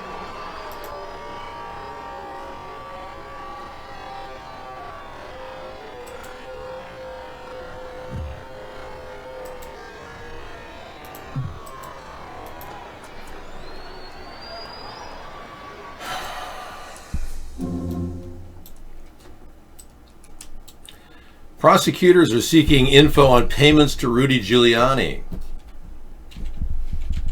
Remember we were talking about Rudy Giuliani getting money from Ukrainians, wanting the kind of money that Hunter is getting, and Paul Pelosi, the son of Nancy Pelosi, is getting money from another company. Mitt Romney's son is making money in Ukraine. All these other sons of these famous people, John Kerry's son is making money in Ukraine. Yeah, they're all making money in Ukraine off of our government money. Now they're seeking info on payments to Rudy. Lev Parnas and Igor Fruman must have had some sort of a connection. Well, I mean, everyone knows Lev and Igor were a couple of, notorious thugs, Russian Ukrainians, who Giuliani had used to get all this stuff done on Joe Biden, get the dirt for Donald so he could profit. And that's, according to Sarah, she said that's the important stuff that Trump was referring to. He said, I don't care about Ukraine, the war with Russia. I just care about the important stuff. Not much we can surmise that Trump said that. So the important stuff is really the dirt on Joe, not Ukrainian war with Russia. Donald doesn't consider that important. Just want to say happy Thanksgiving to you. Be well always. You too, Froggy. Thanks, Froggy. Thanks, Froggy, for coming in, man. You've been a regular a long, long time, man. Trump exposed a lot of the corruption. Absolutely. In fact, if he could expose more about Hunter, that'd be great. I want to know more about that money Hunter got from China. Joe doesn't want to talk about it. He said he's clamped down. He says, I don't want to talk about that. That's not. So I'd like to hear more from Donald about that. But I'd like to know what angle Donald Trump was doing, sending Giuliani in there looking for money. Because if he was looking for money to do the same kind of kickback deal that Joe's doing, Trump wasn't trying to stop the corruption. He wanted to get in on it. That's the deal. That's what many people think was really going on. That one estimate said that Giuliani was there not for politics, but for financial reasons. Yeah, a couple have testified on that note. So I'm drinking this incredible Ethiopian organic coffee called Uri. Yeah, tastes great. Really good. And this is the big bombshell story that came in earlier in the show, if you hadn't tuned in earlier. Representative Ilhan Omar has been accused of being a foreign agent in a legal deposition. She works for Qatar. They financed her entire campaign. So this woman took foreign donations to become a leader in Michigan. Not to mention, it looks like she married her brother, her homosexual brother, to make him a U.S. citizen. Why Donald Trump isn't prosecuting this woman, I don't know. This is a wonderful opportunity for him to jump on this and show his worth against this rising tide of Muslims who have taken over parts of Congress. Not only she's accused of taking illegal funds, but all of these people have been accused. Ocasio-Cortez and others. Not Michigan. Oh, excuse me, Minnesota. Sorry. Wrong person. There's a woman from Michigan who's been accused. Thank you. You know, I really don't track felons or soon-to-be felons in their district that they're involved in. So Uri coffee is known as Ethiopian's crown glory because of its high quality and distinctive flavor. Well, there you go. The Uri that I'm drinking is by far the best coffee I think I've ever had, except for the beans that my grandfather helped to cultivate in Colombia with Juan Valdez. Now, my grandfather was one of the plantation managers during the 1920s down in Colombia during the early days of the coffee industry, and they actually named a berry after him. Yeah, isn't that amazing? I'm not going to tell you any more than that. No, I don't put nothing in my coffee, man. I've got my own caffeine, which is the coffee drip. I've been doing drip coffee for about 35 years. And I can honestly say I've reduced my risk of prostate cancer by 51%, 5 cups a day. And I've reduced the cost of coffee by normal costs would be upwards of $35,000 I would have spent. So I saved so much money doing it this way than going to Starbucks.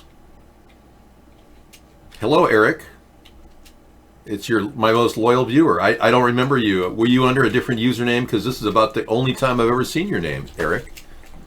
What was your previous username? I think Michael Bloomberg is a little out of it. I mean, he said he didn't support big tobacco because he banned e-cigarettes. Wait a second, that doesn't make sense. He doesn't support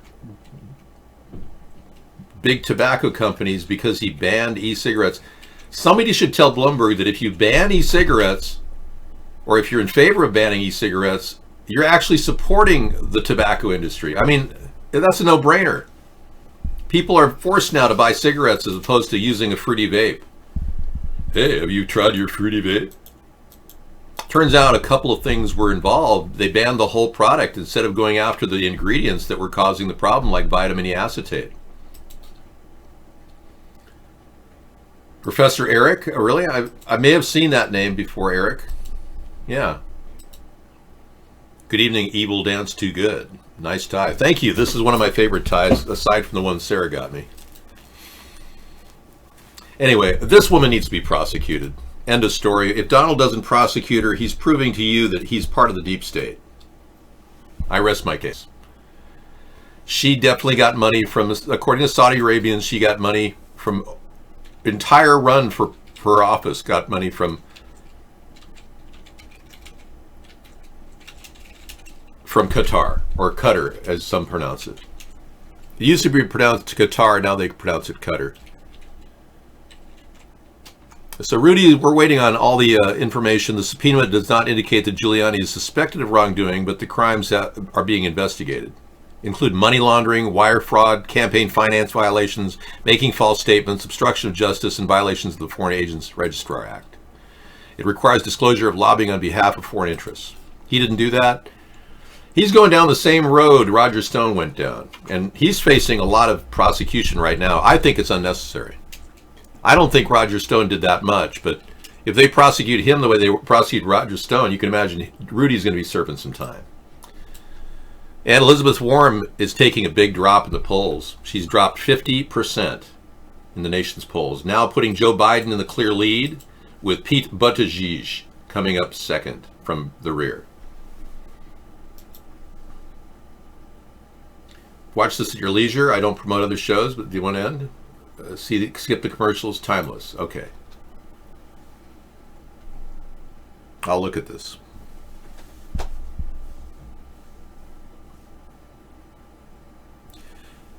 Because of unrealistic plans, probably. People realize she's lying incessantly. She lied about being Cherokee Indian, so. Okay, this is the Dan Bongino story, but I'll look at this tonight. Sometimes when people just have, a nonstop chat show like I've got, it gets kind of boring. But yeah, I'll look at it for sure. Let's take a look. Vice President Joe Biden has retaken the lead in the poll after an autumn that saw him surrender his solid front-runner status, climbing 3 points to earn 24% in the poll. Mayor Pete Buttigieg in South Bend surged into second, rising 6 points to 16%, and that's mostly due to the CNN poll, with Warren and Senator Bernie Sanders not far behind at 14 and 13. So, like I predicted, Joe Biden is taking the lead. People are starting to think of her as a liar. And if she never, ever had done what she did, she would have I would have said, sure, I actually like some of her politics at sometimes. But since she lied about being a Cherokee Indian to get all that money, $12 million in net worth, and was a minority professor at Harvard, I mean, how can that woman even open up her day with a smile? I mean, she's obviously guilty of lying and perjury. Well, there you go. Trumperia. Thank you. I work for Qatar. I don't know you play an instrument. Yeah. That's great. I didn't know you played it. So we've got her working for Qatar and the other lady actually not even understanding that that's a country. Yet she occupies office. Ocasio, by the way, is losing in her local district in current polling. She's taken a nosedive when they realized she was a communist. Okay, Dr. No, I'll look into his interesting politics. I'm always interested in new people and their approach. Well, that's good news that Warren's nosedives, but Ocasio has defended her agenda of free stuff. Now she's saying there's not going to be any free stuff. She goes on record saying, no, I'm not going to give out any free stuff. No, this is not about free stuff. These are public goods. They're public goods. So I never want to hear the word or the term free stuff ever again. Some of these neoliberal folks who are saying, who are trying to like flip the script on us and say, like we're talking about tuition-free public college. No. Or when we talk about public housing, they say, oh, well, I don't want to pay for a millionaire's kid to go to college. That's their, like, jujitsu on us.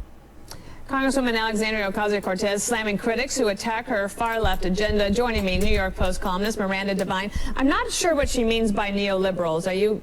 Who would that be? I think that's anyone to the right of her and Bernie Sanders. Okay. Yeah. So basically, and so when she talks about public goods, is she talking about like the roads, like what Elizabeth Warren says, like if you became a billionaire, you didn't do that on your own because if you crossed a bridge, the public helped you get there because you had a bridge?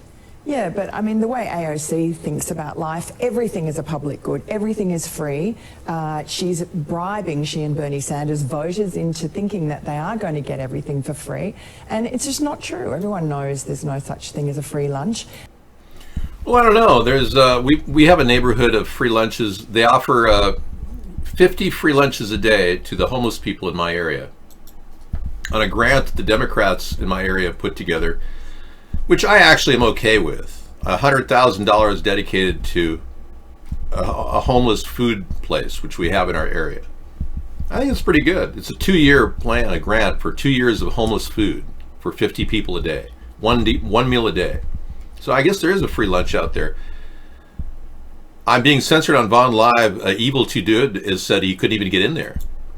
Yeah, Mark is making millions and millions of dollars keeping people from coming in. So if you're trying to get into the chat room and watching us, I'm so sorry that that's happening. Sarah is working on learning things, and she's taking her time. I'm not pushing her, but she's learning things which may be valuable for us to get where we want to go, which is to have our own chat room that's completely free to get into from anybody's perspective, a guest chat room open to the public, which we've lost in all of our venues. Boy named Pigeon says, glad you're back on Twitch. Thanks, man. Yeah, we finally got unbanned, uncensored on Twitch. We were censored for 5 years. We had a great show. I had nearly 10,000 views in the first month, and then Twitch just shut us down. Boom. That was when the censorship started about 6 years ago.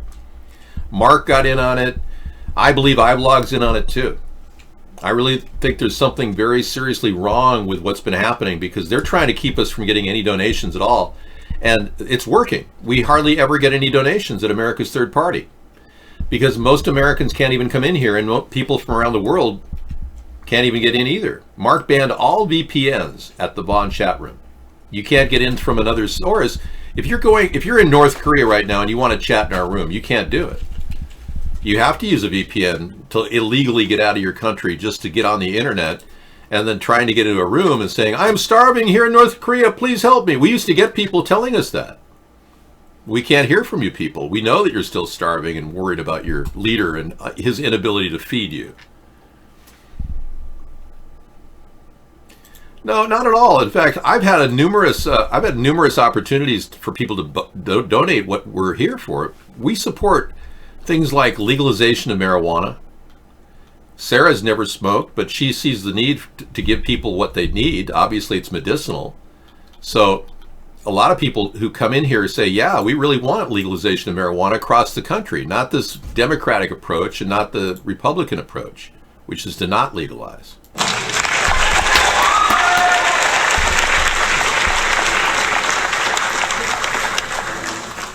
And that's one of the appeals of our show, that we want to make a national legalization plan part of our first thing we do. And that'll solve a lot of problems. We've got an unsympathetic leader right now who thinks that marijuana is completely unnecessary when so many people are benefiting from its use. We've got lighter than air travel. I've got solutions like the blimp plane. Yep. We got all kinds of things. Yeah, we've got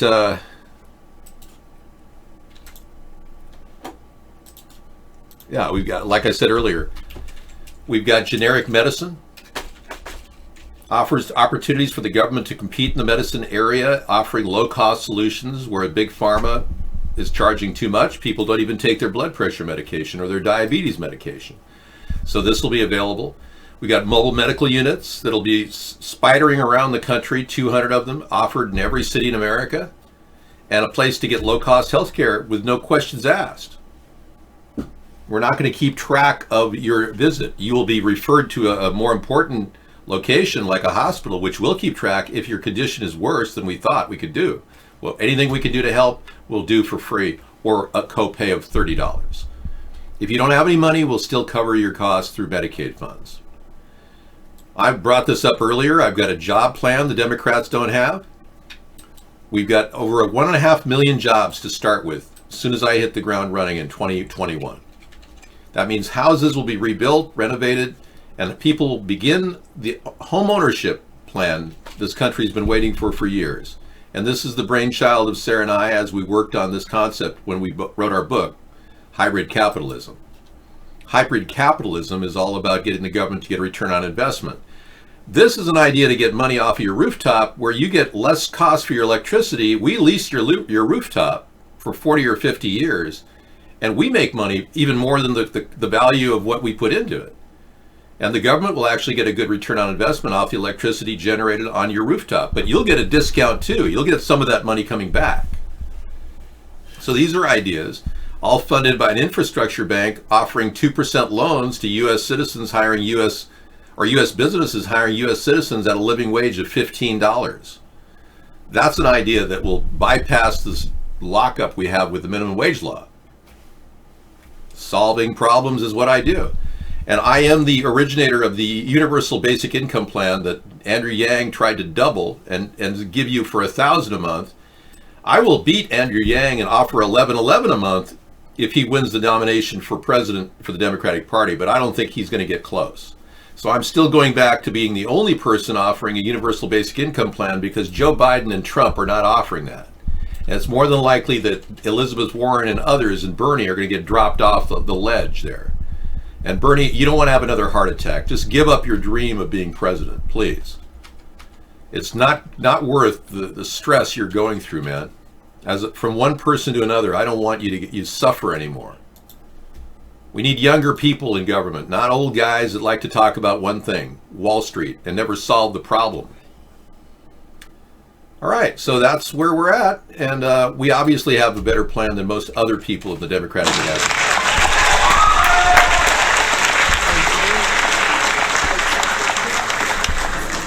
Hopefully nothing's cooking on the stove. I made a chicken wrap with some cabbage in it, or Brussels sprouts in it, and which I call cabbage, and some onions and mushrooms, no egg, and some Colby cheese to tighten it up. And it's an organic wrap, all wheat. It's really a half a wrap for you with some beans on the side. Yeah, so we're kind of heading toward the holidays where we overeat. Eric knew about me before you were even in high school. That's right. I've been running this show so long, it's almost amazing. But no worse for the wear, really. I think I've been maintaining a pretty good attitude over the 11 years we've been doing the show against all odds. So we're in Washington, Davey. Yes, they can watch us on UHF in North Korea.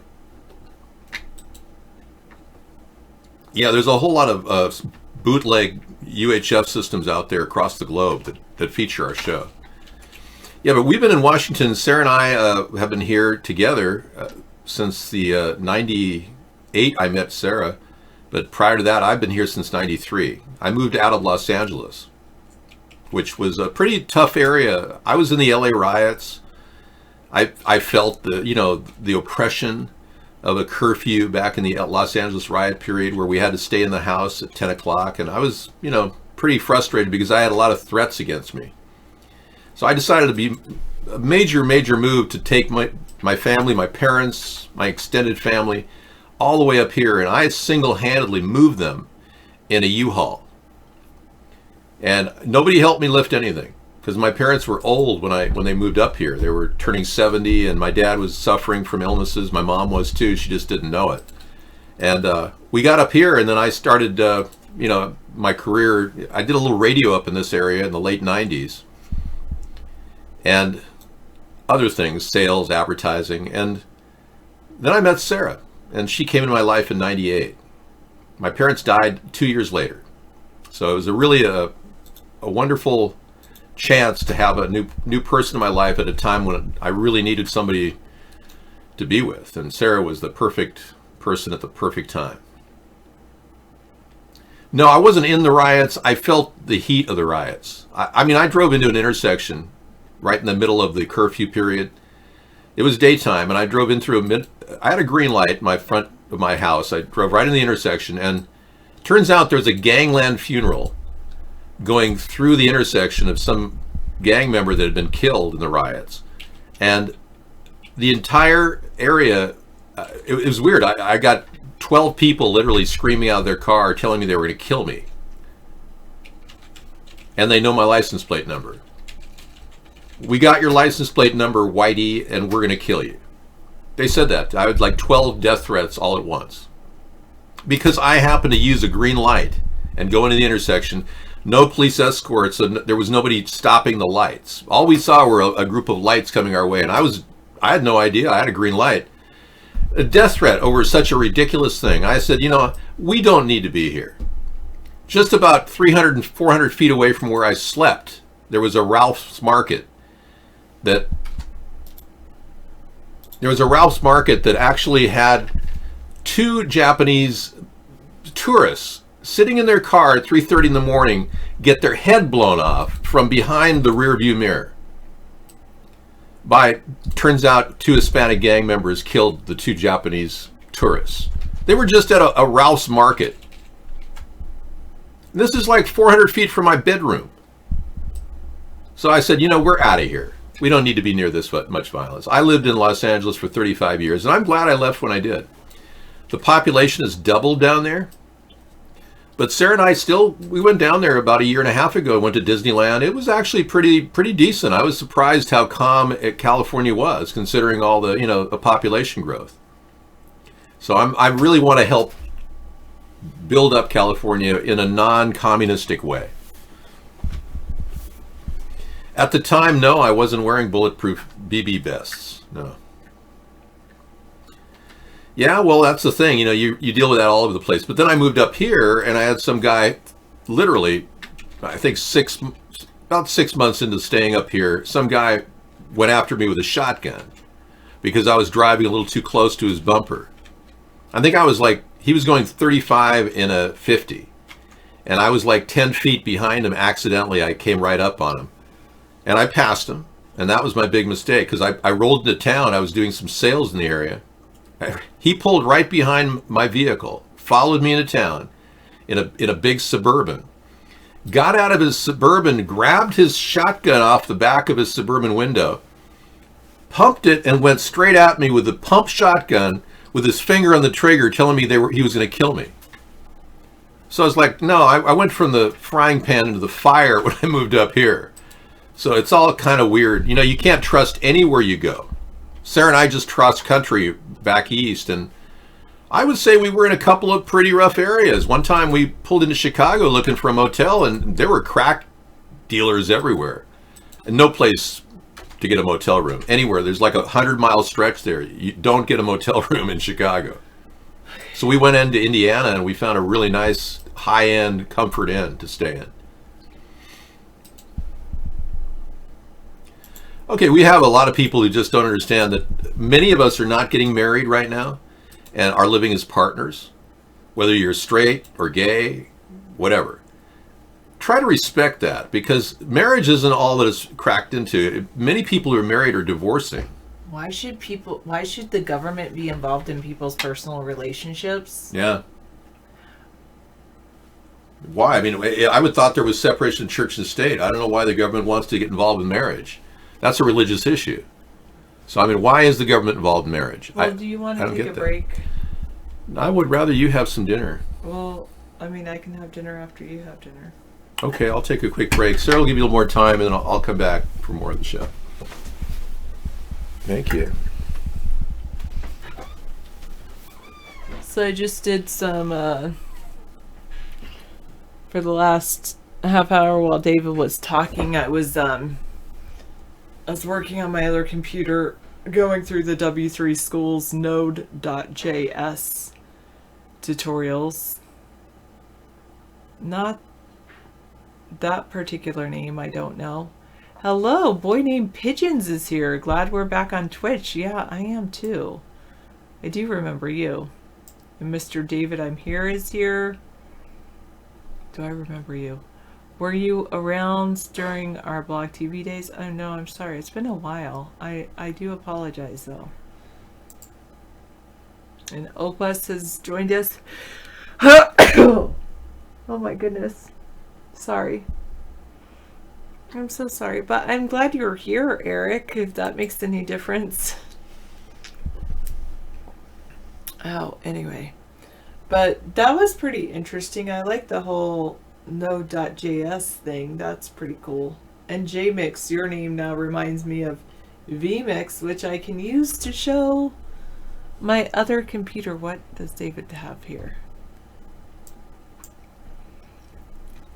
I love this NDI thing, so I can show my other computer, which really like expands out my capabilities so that I can show any, you know, I definitely expands out screen real estate, not only screen real estate, but it also saves on the showing what I'm looking at on another computer. So it saves hard drive space and things like that, RAM and things like that.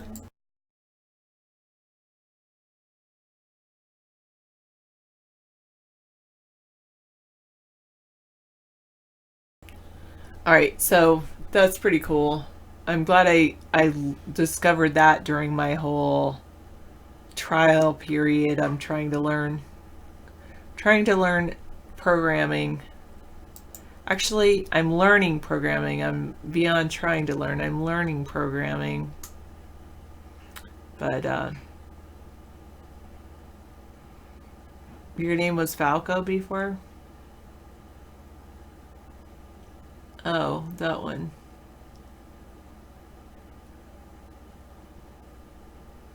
I did Visual Studio. Yeah, I think I put in, and David has like so many instances of FL Studio. But yeah, I did download Visual Studio a while ago. But I'm not using that necessarily yet. Oh, okay. Did he pass away or something, Eric? I heard a rumor about that. Oh, man. Gosh, I'm definitely tired. I guess it just all caught up with me. I know today, fortunately, I can totally sleep in tomorrow. I don't have to go to school. So, that's cool. I might use that time, though, to catch up on grades. So, what have you been up to, Eric? You're jealous that I can actually sleep? Not a full week. I don't have a full week off for the holiday, but I do have the rest of the week till next Monday. I feel like I need to do some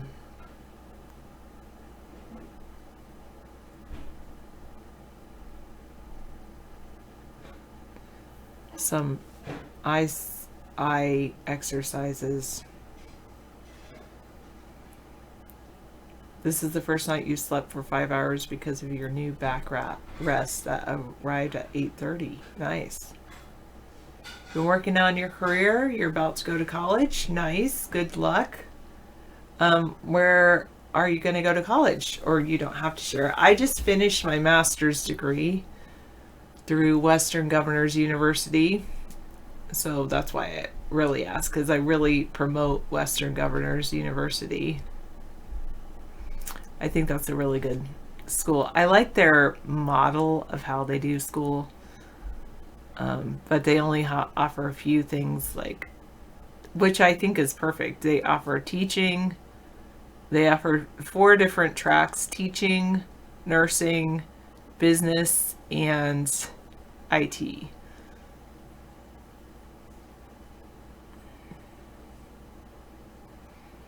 The thing is about Western Governors University is they're super affordable too.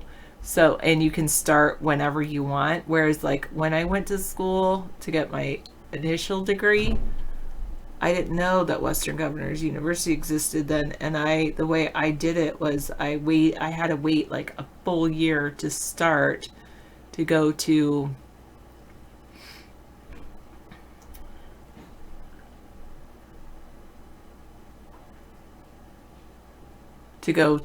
the school I graduated from, Western Washington. That's cool. Leaning toward University of San Diego. Good. Yeah, University of Phoenix is legit, but I prefer Western Governors. University of Phoenix, the thing about University of Phoenix is that they're a for-profit, so they're really, they're there to make the most money that they can from students, whereas Western Governors is a non-profit, so they're really about providing a quality education. Oh, I'm sorry, you're getting bad buffering. Dwight. I used to like DeVry. I have a friend that went to, I think it was DeVry.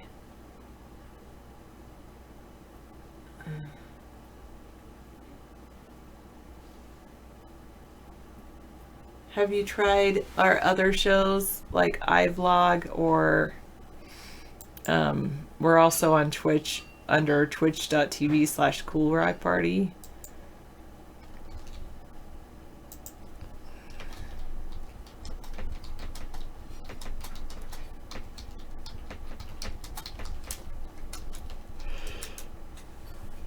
Oh man. Anyway, it could be cutting out or sounding like it's cutting out just because I suddenly stopped talking.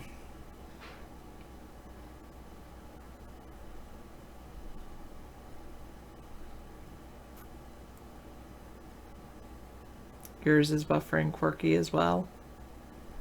Huh. Okay. I'm not sure what to say about that. I can remove this. Not sure if that will help, but I'll remove that.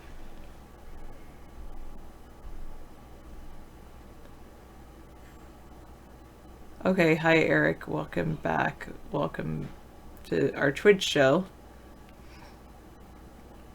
I'm buffering. We'll try another one of our streams.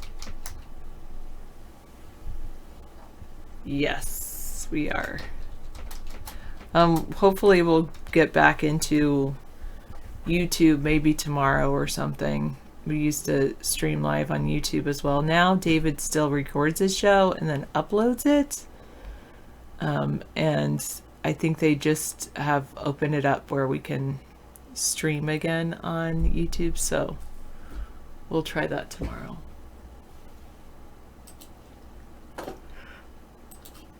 And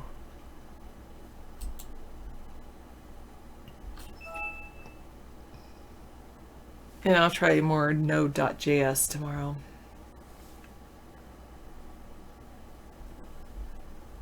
I don't really need to do that for you, Money. Why? What's the point? I mean, I know it's buffering. They opened up a place for regular streamers like us called Just Chatting. So I think that, or at first they had one called, it was called In Real Life or IRL. So they had that kind of stream, and then so they've allowed other streamers besides just gamers to go on there.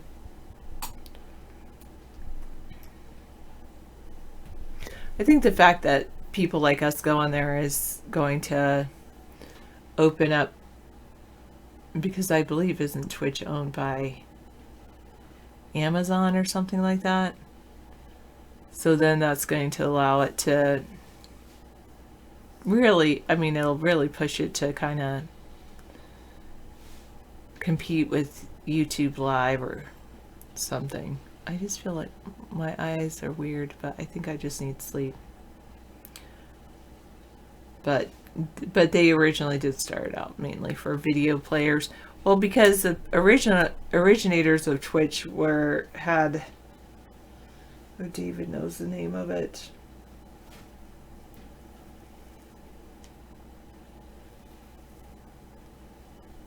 They had two sites. It was Twitch and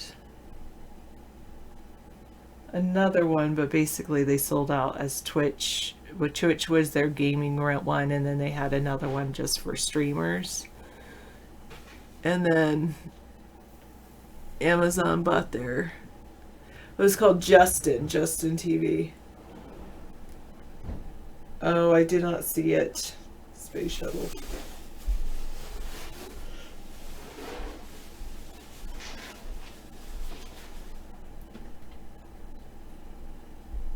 This is the Western government commencement in March of 2020. Is that going to be you?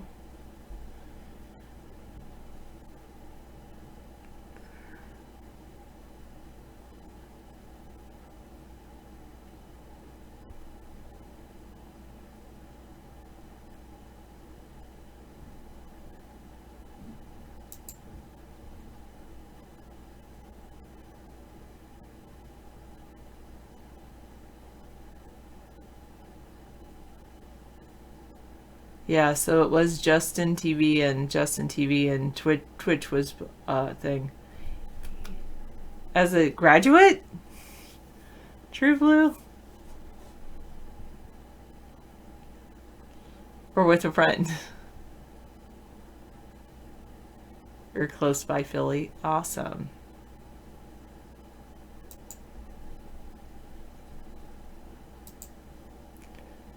All right. Just to visit with the friends. Oh, that's pretty cool, though. Congratulations to your friends. And soon that could be you. Can you check the temp tonight? Yeah, sure. Getting kind of nippy.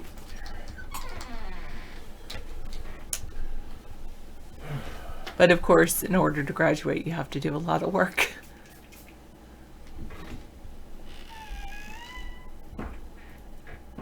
$40 degrees right now. Feels like 33. What's the low going to be like? Tonight, 36, and tomorrow, 32. Tomorrow's 32. So tonight's 36. Yep. Okay, so tonight's okay. Yeah.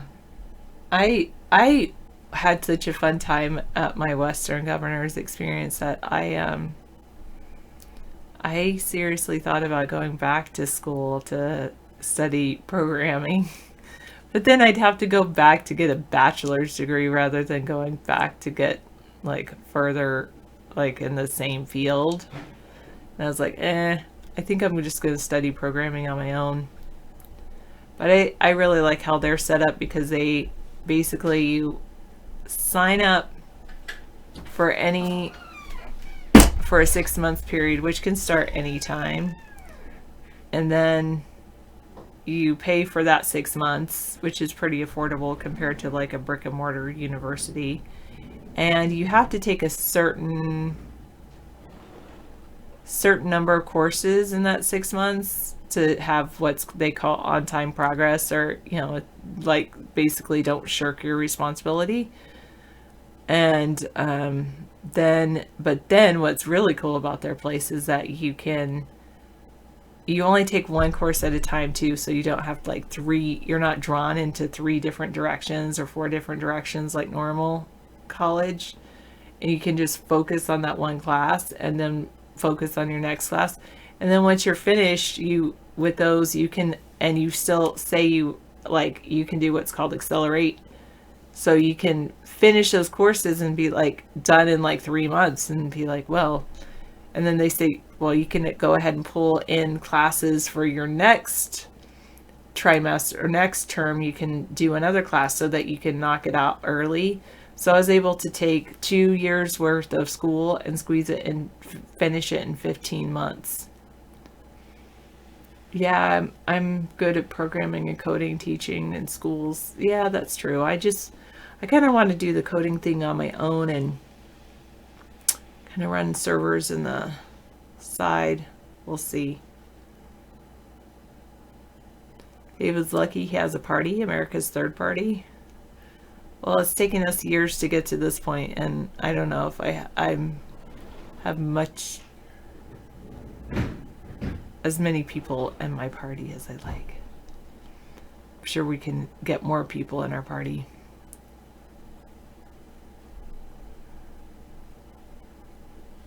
I don't even want to see it, Space Shuttle, because I don't even like Trump.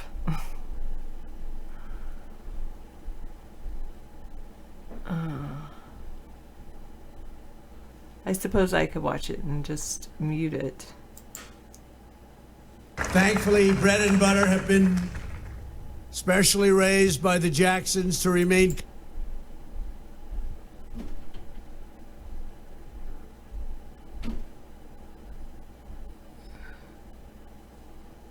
Bread and butter. To remain calm under any condition. They've already received subpoenas to appear in Adam Schiff's basement on Thursday. That is pretty funny. Calm under any condition, which will be very important because they've already received subpoenas to appear in Adam Schiff's basement on Thursday. Hundreds of people have. It seems the Democrats are accusing me of being too soft on turkey. But bread and butter, I should note that unlike previous witnesses, you and I have actually met. It's very unusual. Very unusual. In any event, I expect this pardon will be a very popular one with the media. After all, turkeys are closely related to vultures. I don't know if I like that line, but there is a little truth to it. But today, after the birds will retire to Gobbler's Rest at Virginia Tech, great college, where they will be cared for and enjoy a terrific life. This Thanksgiving, we bow our heads in gratitude for the newfound prosperity and spirit that's taking place all across America. The country has never been more successful. Our military has been rebuilt. We captured the #1 terrorist in the world and killed the #1 terrorist in the world, al-Baghdadi. And I want to thank our military because there's nothing like our military. I want to thank Almighty God for the shedding His grace on our nation.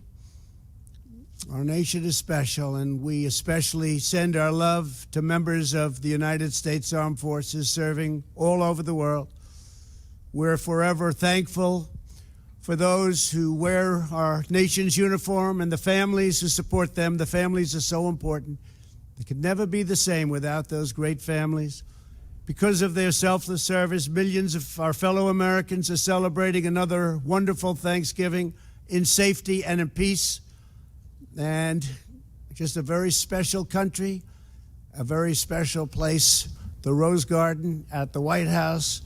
If you're looking back here, that's the Oval Office. Some of you haven't been here before, but every time we walk onto the grounds of the White House, we realize how special it is.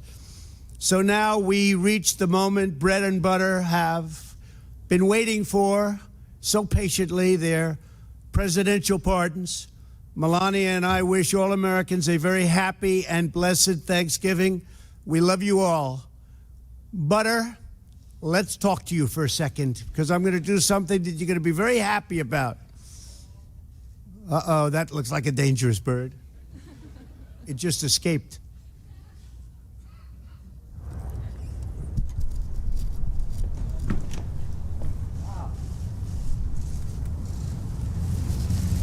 Butter, I wish you a lot of luck.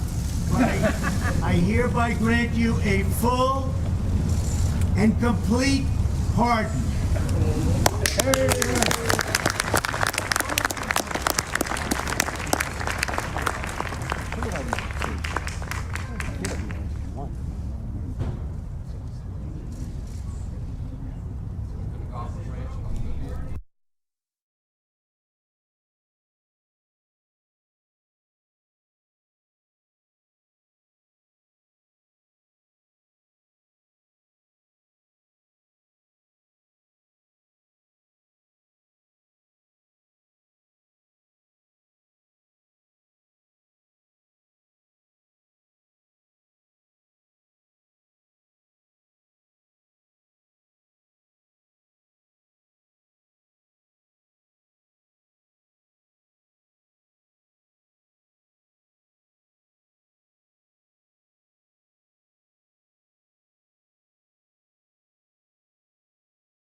Oops. Yes, I muted myself. Sorry. How long was I muted? Since the beginning, probably. Oh, good. So I can start fresh. Thank you, Sarah.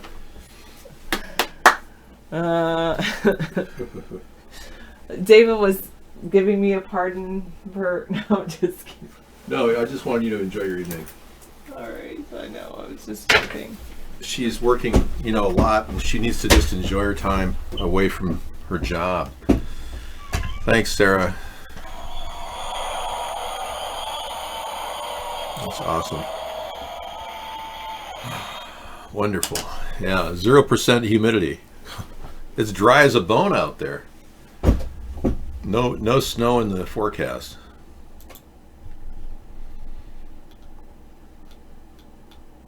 I don't care about Greta. I don't care about vape pens. I want to know about the child trafficking. I want to know who the pedos are in government. I'll look at that. Let me do that right now. With the same voice over again. We'll play it again.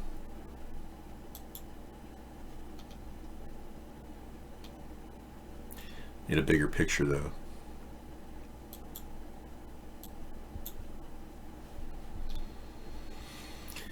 Yeah. I don't care about Greta. I don't care about vape pens. I want to know about the child trafficking. I want to know who the pedos in government are. Yeah. Go ahead and make my day. You know, a lot of people don't even know who Clint Eastwood is now. Yeah, it's like, who's he talking about? That was like John Wayne for me. You're trying to buy a green laser pointer from China, and you're going to use them against people, really, as a laser? You're going to burn their retina with a... That's not good. That could be dangerous. The magic of the internet. Well, so far the only thing that's been really interesting tonight has been the virtual reality cow show. Yeah, I thought that was really special. Yeah. We haven't had any appearances from either Trump or Hillary, and I don't think Hillary's going to be running. Donald, do you mind?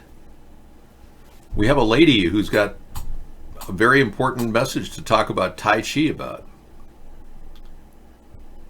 Yeah, we can't really get our motivation to talk about the 2016 election anymore. I mean, could it be that it'll be Biden and Trump? I mean, I don't know. That's what they're saying. That's what it's going to be.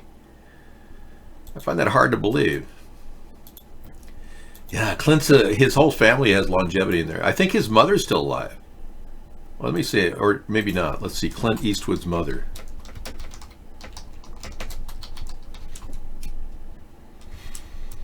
Yeah. Ruth Wood. Oh, yeah. Yeah, she's still alive. And Clint Eastwood's worth $375 million. Yeah, she's been very amazing. The touching story of Clint Eastwood's secret daughter, age 64, who was put up for adoption by her mother. Whoa, what is this? We just discovered something tonight. We're trying to reveal the truth about Clint Eastwood, for lack of another discussion. We could talk about 9/11. That's a cover-up. Wow. So she's a secret daughter that didn't have a life until she married, until she found her dad, and now they share vacations, weddings, and a passion for golf. That's a cool story. I can't click on the link without paying something. Oh no, there it is. This is straight from a movie script. Laurie Murray, 64, then approached the Academy Award-winning actor who had no idea that she existed, and the two established a close relationship, sharing a love of golf and the outdoors and going on family vacations together. Murray is a mother of two from a small, affluent town of Lakewood, Washington, around an hour from Seattle. She was pictured and acknowledged as Clint Eastwood's daughter for the first time on Monday. And Clint is 88. There he is. Yeah. His rise to fame, how he became a crotchety old guy who liked to shoot people, and Dirty Harry. Go ahead and make my day. Yeah, what an icon. Okay, moving on. He found his daughter after all those years. I didn't even know that story. That's pretty good. Yeah, I think we're covering the news as we see fit right now. Yeah. Gosh. It's not a very ripe day in the news. We've been used to so much with the hearings, but there are other people that will be testifying. Yes. So it should be good. We should have more information. Adam Schiff should be presenting more information. He just won't talk about his own personal life. Adam Schiff feels that he is above testifying. If the Senate calls him, he will not testify. Because no chairman in the history of these investigations has ever testified. Nor would he. There's nothing to say there. There's nothing there. Unless they can pin something on Adam Schiff, he's not going to testify. A budget official testimony undermines impeachment defense on freezing the Ukraine aid. Apparently, a couple people literally quit over this aid not coming through for Ukraine because of Donald Trump's hemming and hawing about what he was doing. But a career budget official undercut one of the White House arguments for freezing security. What key witnesses in the impeachment inquiry told lawmakers? We now have the transcripts of their depositions before the 3 House impeachment committees. Transcripts from 2 top national security aides in the White House now tie Chief of Staff Mick Mulvaney to a direct role in what has been called a quid pro quo, others call the shakedown, some call the bribery at the heart of the impeachment inquiry. This on the day that Mulvaney ignored a subpoena and skipped his deposition on Capitol Hill. Both Fiona Hill and Lieutenant Colonel Alexander Vindman say the president's ambassador to the EU, Gordon Sondland, told them during a July meeting that he had spoken to Mulvaney and that there would be no meeting between the 2 heads of state nor military aid for Ukraine without, quote, investigations. Colonel Vindman said, quote, the hold came from the Chief of Staff's office. Hill said, quote, we were told that it actually came as a direction from the Chief of Staff's office. Colonel Vindman called the administration's expectations of Ukraine, quote, a deliverable. In Ambassador Sondland's meeting, he said, quote, there was no doubt. He also said this of Sondland, quote, he was calling for an investigation that didn't exist into the Bidens and Burisma. Hill says her superior, then National Security Advisor John Bolton, called this a, quote, improper arrangement.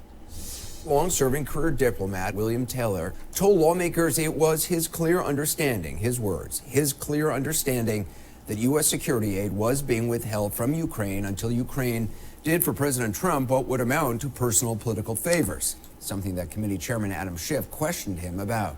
Schiff, and when you say that, this was the first time I heard that the security assistance, not just the White House meeting, was conditioned on the investigation. When you talk about condition, did you mean that if they didn't do this, the investigations, they weren't going to get that, the meeting and the military assistance? Taylor, that was my clear understanding. Security assistance money would not come until the president committed to pursue the investigation. Then Schiff said, so if they don't do this, they're not going to get that, was your understanding. Taylor, yes, sir. Then Chairman Schiff asked him, are you aware that quid pro quo literally means this for that? Ambassador Taylor replies, I am. This is, of course, the very thing, in the very words that the president and his defenders have been saying did not happen. There you go. No, nothing. No, nothing. You read the Cliff Notes. No, nothing. No quid pro quo. And then just have Zelensky do the right thing. Very similar to a mob guy who says, you know, I'm going to make you an offer you can't refuse, and I think you're going to do the right thing, if you know what I mean. You know what I'm talking about?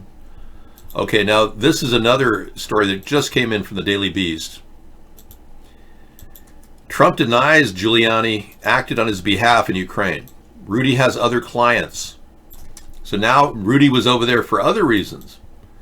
This is essentially Donald Trump throwing Rudy under the bus, but not completely.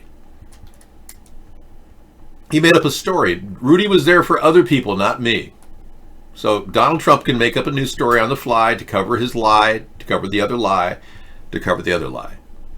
He's a pretty pathological liar from what I gather.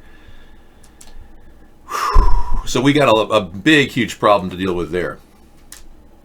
I'm not showing old pizza. This is just news that you guys don't want to hear. I will play the rest of that video tonight, though. Gordon Sondland's impeachment testimony was released, but it turns out he'd revised his previous testimony. Apparently his faulty memory was suddenly restored after details of other witness testimony made clear that Sondland's original story didn't quite add up. No quid pro quo. It's no quid pro quo. No quid pro quo. No quid pro quo. No quid pro quo. Now we're getting news that possibly Hunter Biden has a drug problem. No kidding. Joe doesn't want to talk about it. That's his choice. So currently the only people running really for president are the Biden group that like to touch women above their body's waist, and the Trump people who like to grab them by the beep, beep. Okay, people wonder why I do 2 beeps. Well, you have to fill in the other adjective. All right, well, there you go. How many years are we going to be struggling with this nonsensical mobster government of ours, huh? And when are you people going to realize this is the only way out, a third party? So Epstein is alive, by the way, in case you haven't heard. No official word from any of the coroners or anything. Michael Biden said that Epstein was verified by his brother Mark. Now, somehow his brother Mark decided that his brother had a hooked nose, even though Epstein doesn't, an ear that doesn't match Epstein's ear. And I would say that Mark probably just did it so that Jeffrey could get out and secretly escape from the jail and is living comfortably somewhere else. And Mark's handling is $748 million. So yeah, and I wouldn't be saying all this if we didn't actually have a photograph of Jeffrey Epstein on the island. Amazing, looking up at a drone. Yeah, like this. This is a drone, everyone. I'm not going to try to drone on, but yeah. Here he was just 20 days after he allegedly died. Seen photographed with this drone.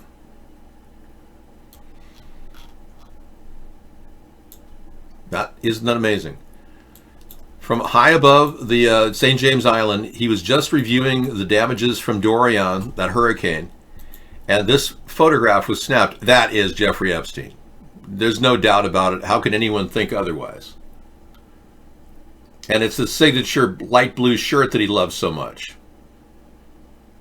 So I say keep investigating. Let's get a real hand. Let's get Jeffrey back in jail. What do you say? I think we can do that. Ladies and gentlemen, let's do it. Let's make it happen.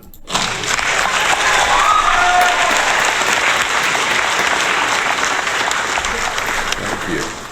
And thank you, studio audience, for your participation tonight. I'm not paying you with WWE signature trips to, a concert. You're not getting any stipend to be here because the entire applause came from a digital sound effect.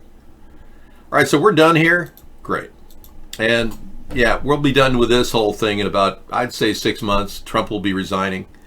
Then we won't have to worry about Giuliani and Trump and him running for 2020. Republicans will have to come up with a new way of getting him or somebody else. Obviously, Mitt Romney's their best choice, in my opinion. Not that I like Mitt Romney, but just he was treated so poorly by Donald. I could just see him filling in as a running mate. And he's lost before, so he's used to losing. So Mitt Romney would be a perfect replacement. Just waiting for Trump to say that thing. He'll step down, yes. Oh, of course the Senate will, J. Mix. I told you, all they need is 3 Republicans to say they want to do a secret ballot. And when they realize they can do a secret ballot, they'll get rid of the riffraff. They don't want to go down with the corruption of the mob taking over the party. The last thing the Republicans want to go down as the racist, white supremacist party. So 3 Republican votes, and then they have a 51% majority to declare the rules for the Senate will be a secret ballot. That's what I'm hoping will happen. And then they'll just completely, all of them will turn on him like rats from mice. Or mice from rats. There you go. How do rats and mice get along? Do they interact or do they eat each other? Does anybody know? But this was the clincher. The 2 top OMB officers resigned knowing that there was something going on when the Ukraine wasn't getting the money necessary to fund the war with Russia. The $400 million was being kept back. 2 Office of Management and Budget people resigned over this. That's how serious it was. No, Trump is incompetent. I am competent. This is your mantra you should say over and over again before you get to bed. Trump is incompetent. David is competent. Okay? Thank you. We're trying to overwrite his programming. He's been completely MK Ultra, a possible clone too. We don't know. Please, Mr. David, we think possibly is the clone of a hacker. He doesn't have any memory of his childhood except what's been implanted in his head. He doesn't really remember his mother or his father or anyone or even the town he grew up in. And yeah.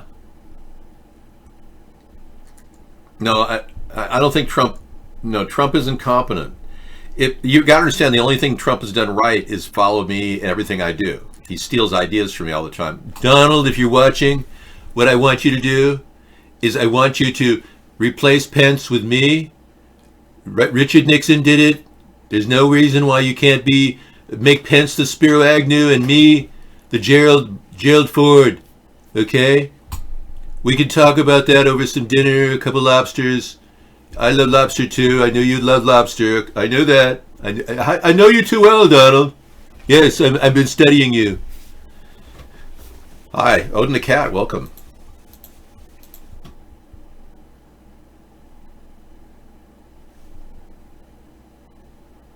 No, I won't do his voice because I would do cameo voices. I would do presidential voices, Donald included. Yeah. If the people wanted me to slip into character, I could just, I'll do Jimmy Carter. I'll talk about Rosalind. How is Jimmy? He had some bleeding on the brain, the other day. I hope he's okay. I like Jimmy. I voted for Jimmy Carter over Ronald Reagan. Well, I didn't trust Ronald Reagan because he was an actor and he could read off a script. Trump shamelessly steals my ideas. Yeah, I agree. And everyone in the chat room isn't disagreeing with me on that, so thank you for that backup. Yeah, you never thought that options for president comes to this. Sperm has to travel faster than this. Well, if Elizabeth Warren was a woman of credentials that were authentic, not her fake degree that she got for being Cherokee Indian, if she had a real nature about her that wasn't such a crying, overbearing schoolmarm personality, if she had a little levity and humor, yeah, Warren wouldn't be a bad choice for a woman if indeed she wasn't such a liar. And that's the problem.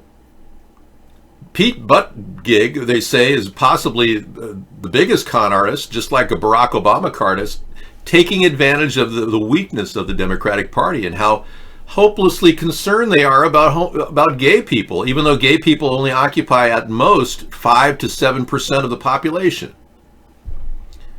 Well, I can tell you that Mark David Chapman shot John Lennon and John Hinckley shot Ronald Reagan.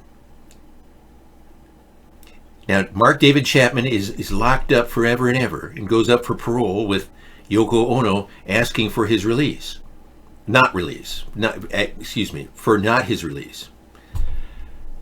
And John Hinckley is walking around Maryland with his mother.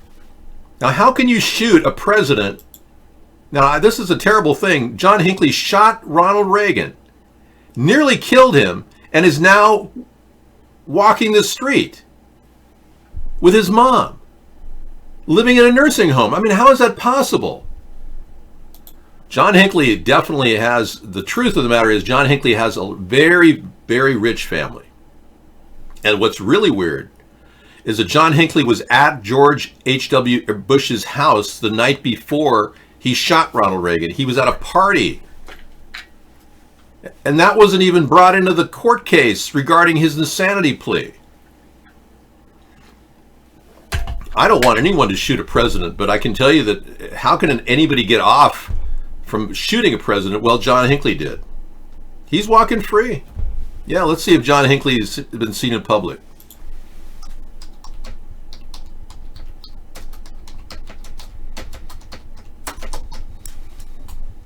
Yeah, it was very fishy, and that never even got to the main news. It was covered in the major news, but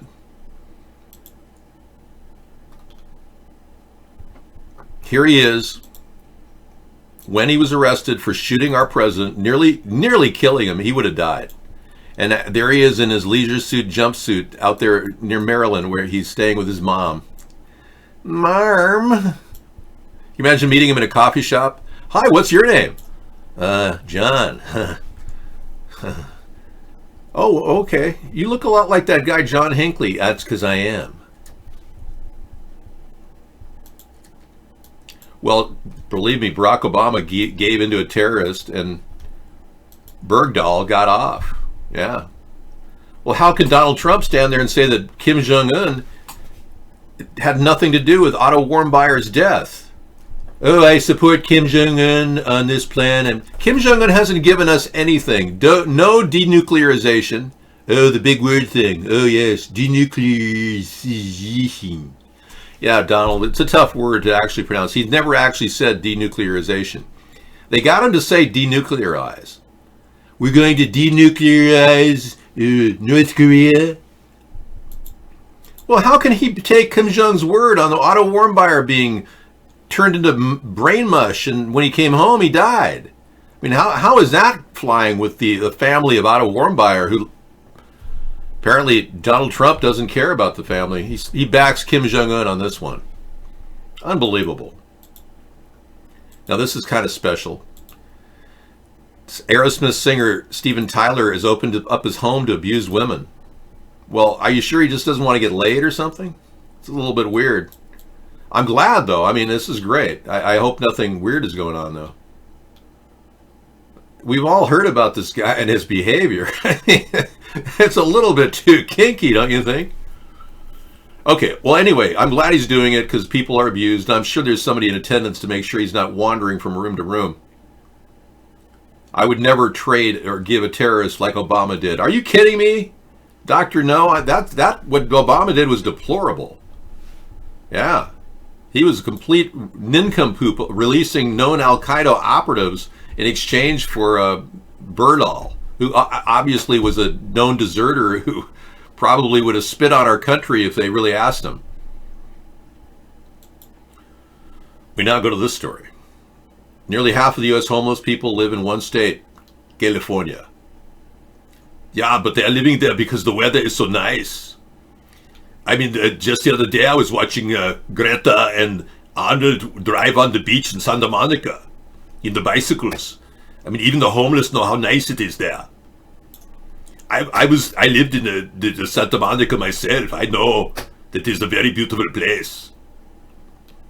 It's actually pretty nice to live in California, and I can't think of a better place to pitch a tent than Santa Monica. But Skid Row, you know, come on, put some toilets in there, put some cooking facilities for people. I mean, come on, LA could do much better. Eric Garcetti needs to get his act together. Womavoiding is the new word for incel guys and MGTOWs. It'll be illegal as a felony in Europe before too long to do that. What is womavoiding really all about in your eyes, Trump Tardo? That would be a great sight, Greta and Arnold. Did you see the video? Yeah, they made a video of them walking around. Yeah, Greta and Arnold. I'm amazed you didn't see it. I had it on the YouTube just the other day. I may even have it in the backbone of my playlist. Greta and Arnold. They ought to do a show called Greta and Arnold. It'd be a great sitcom. And he could like walk up to him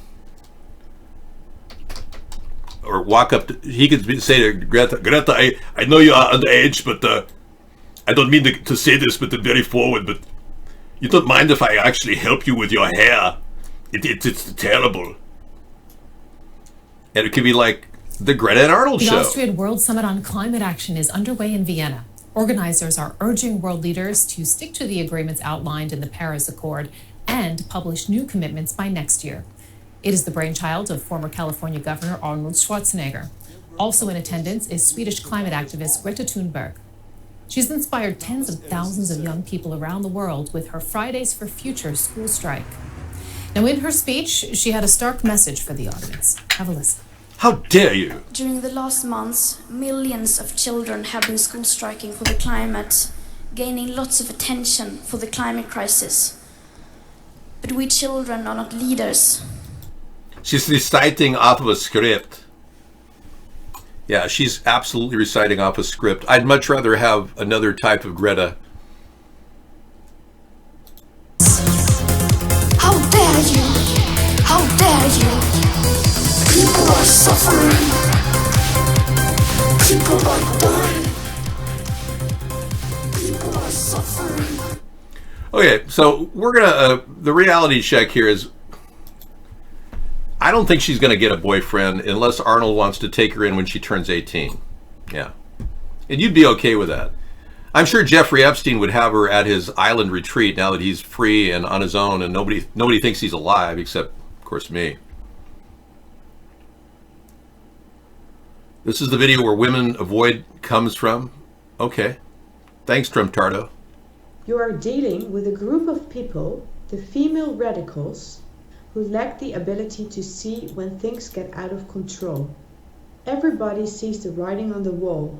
These people fight for equality, while in the meantime they reveal their true agenda loud and clear on the banners, memes, t-shirts, articles, and verbally.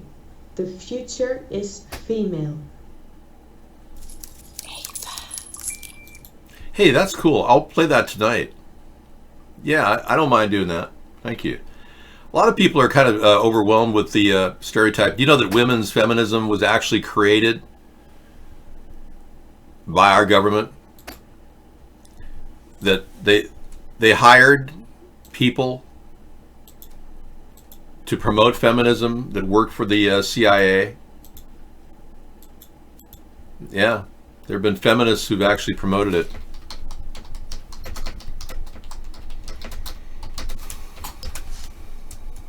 Gloria Steinem was the #1 feminist that probably led the movement. And Gloria Steinem had this agenda where she just kept pushing for women's rights. It turns out the government wants women to work. And now women are working more than men. The truth is they occupy way more jobs than men do in America. And women were brought to the forefront as a workforce. Instead of taking care of the children, the traditional role model, they were pulled from that role, and consequently we've had some fragmentation of the family unit. They call that the nuclear family. And for a century now, it's well, it's not a century. For half a century, this has unfolded into emancipation for women, but at the same time, an almost degradation of men. So a lot of men feel like victimized by the society, that you're not a great person if you're not pulling 6 figures. If you're not working, you're not even a citizen in the eyes of some people. So there's been this overwhelming tendency of our society to alienate itself. And this is the sign of the death of a society. So we really need to embrace the idea that men and women may not be all working. We need to move in a different direction where we accept people as they are and try to find a solution for the homeless problem, because it's just going to turn into a shit pile, as it's doing in San Francisco and LA right now. And they say that some people are actually getting leprosy. So we need to move, and the Democrats and Republicans have done nothing. I envision mobile service units in every city in America, providing at least some basic services like mobile shower systems and bathroom facilities, at the very least. Great to have Wi-Fi connectivity, as well as charging stations with solar panels on top of these units. So I envision a mobile service unit will also have the ability for people to have to go to the bathroom without staying in the bathroom. So I have a very simple, unique idea to do this, and I can't tell you about it. I'm still working on the authentic design, but many people who are homeless would take advantage of a mobile service unit and live in the bathroom. So we can't just have people use bathrooms. We have to make them so that they can't stay in them forever.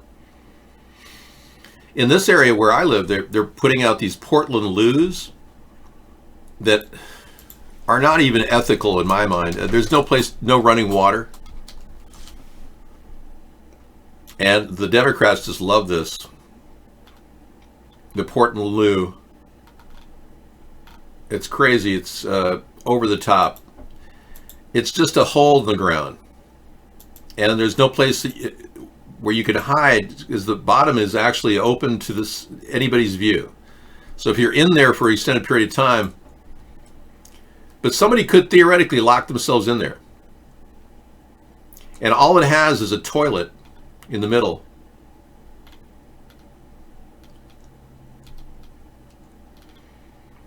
And no water to wash your hands. It's got a little dispenser in the background. Yeah. There is a toilet. That's all you get. And it has a little hand dispenser which gives you a disinfectant. They'll give you some TP and a lid, but they have no seat covers in there. That's about all you get. Stainless steel. The Portland loo is being, embraced by the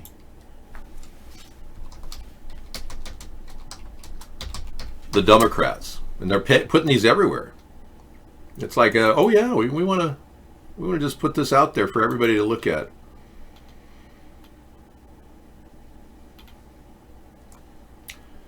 They're not cheap either. They're $250,000 a piece. $250,000 a piece. I just, can you believe this? Now you're telling me that you can't make a toilet, a public toilet, for less than $250,000? I mean, seriously.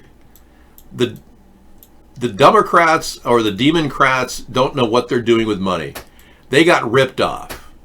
And these things are going in all over the place in the Western Washington and California and Oregon. And they're getting ripped off to $250,000 for a toilet. Can you believe this?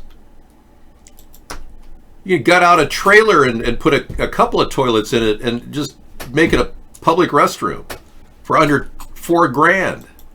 It's a Tesla toilet. And it's not even a place you'd want to go because you can't even wash your hands off.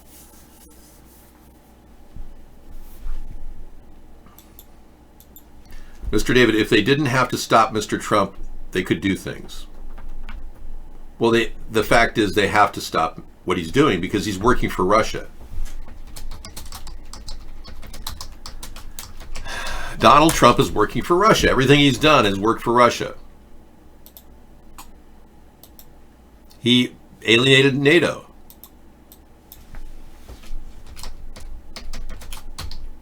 He dissed NATO. That's exactly what the Russians wanted him to do. This is Donald Trump at his worst. Dissing NATO. Yeah. I can't imagine anything else worse. He waited on sanctions. 1.5 years he waited to deploy any sanctions. And he only did it to a couple people who are now suing, like Deripaska, his buddy. He waited on sanctions, which helped Russia. He alienated China. China trade war. That helps Russia because if we take our country's economy down a peg and China's economy down, Russia's small economy, no bigger than the size of Italy, becomes a big trading, a bigger solution. You know, you take everybody at the top down, you bring the middle up. And now he's given away Syria. So he handed Syria back over to Russia. Caved on Syria. These are things that Donald is really doing to help Russia. I'm not making this stuff up. This is all real, right in your face. He's helping Russia in every way he can. He actually talked about how it'll help our economy if we open up trade with Russia. Russia and the U.S. have nothing to trade. Hardly anything. We are both competing on a global plane on weapons productions and countless other areas, even agriculture. We're not no need to trade with Russia. And there's nothing to prove that trading with Russia would help our country. But yet he wants to trade with Russia. And let's not forget that he's actually said that he didn't think Russia was, directly involved in the election. I have proof of everything.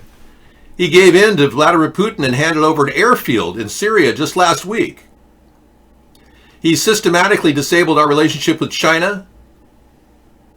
Countless situations. And I haven't even gotten to the point where he actually has exacerbated the problem with Iran, which helps Russia.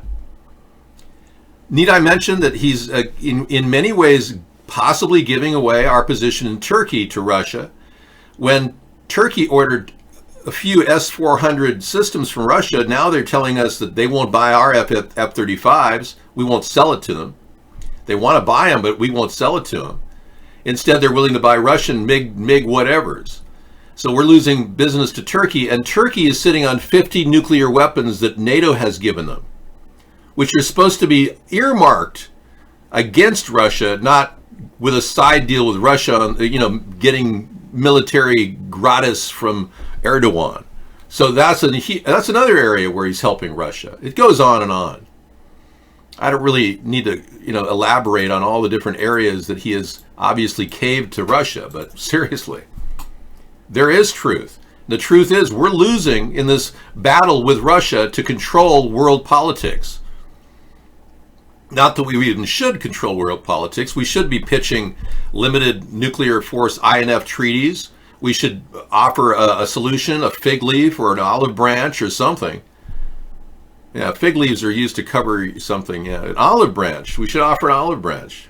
But we're not doing anything. We're not even having overtures of peace with even European nations. We're losing it, folks. And because Donald Trump is not the smartest guy on the block.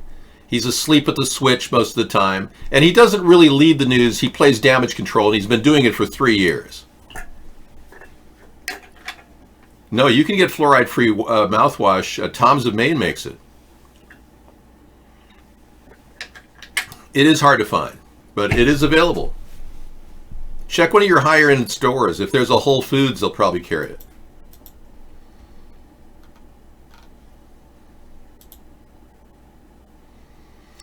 Wow, we've just been totally censored over at Twitter. I can't believe how they treat us. It's unbelievable. Well, yeah, the water in Golden, Colorado is fluoridated. I know.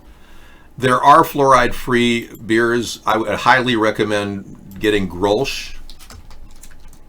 And the bottles are cool. You can actually store them for a permanent long-term storage of liquids. And I got to tell you, folks, glass is a thing of the past.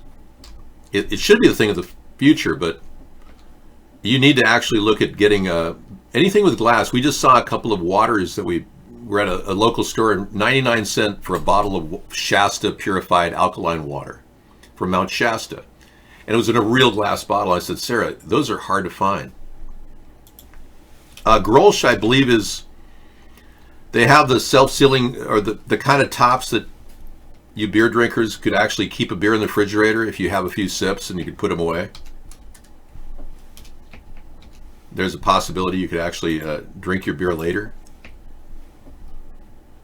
It's $2.99 for a bottle of Grolsch. What are you paying for your Mickey? That's about the same price.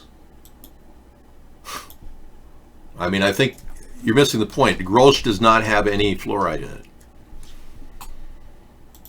It's a good beer. I'm not a beer drinker, but I wouldn't hesitate to get Grolsch. My local store sells it for $2.99. What are you looking for when you buy a beer? What's your primary goal? Is to have something that you can drink for later, or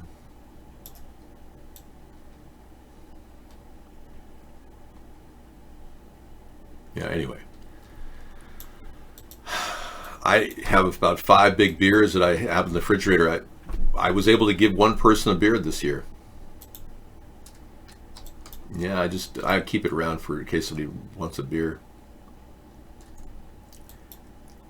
New Jersey, Toys R Us is making a comeback. That's kind of cool. New Jersey. It's opening its store in New Jersey. No kidding. Wow. In the mall there. Right for Christmas. They're going to launch the Westfield Garden State Plaza in Bergen County. And a mall in Houston. That'll be cool. It's opening their first U.S. retail store again. So they've been doing okay in Canada. They're making a modest comeback under new ownership.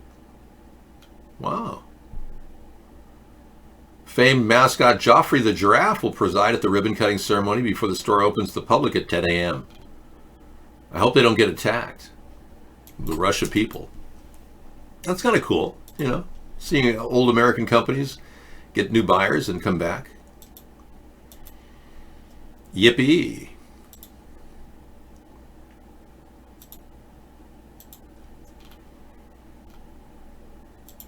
The Assassin Next Door. My family's immigrant journey and James Earl Ray's path to targeting Martin Luther King Jr. Wow. How can anyone do this? Yeah, it's just...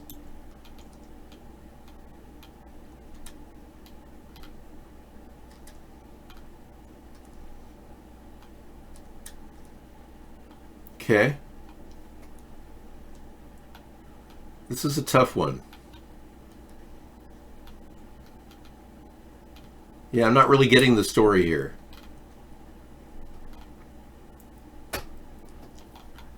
Okay, I'm not really understanding the relevance.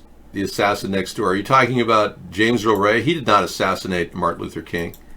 Even Martin Luther King's children have said that James Earl Ray, they didn't believe, killed their father. The only people that know who actually killed Martin Luther King Jr. would be the people that were there, like Jesse Jackson. But Jesse's got Parkinson's now, so he's probably not going to be able to testify. Yeah, he's got the same illness that Muhammad Ali got.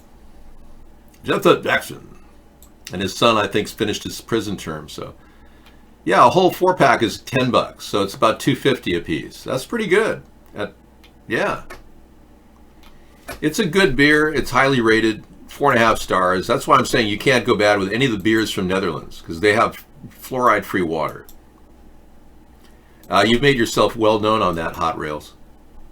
Yeah. Do you get off actually saying you will not tolerate freeloader women? Does that make you feel good?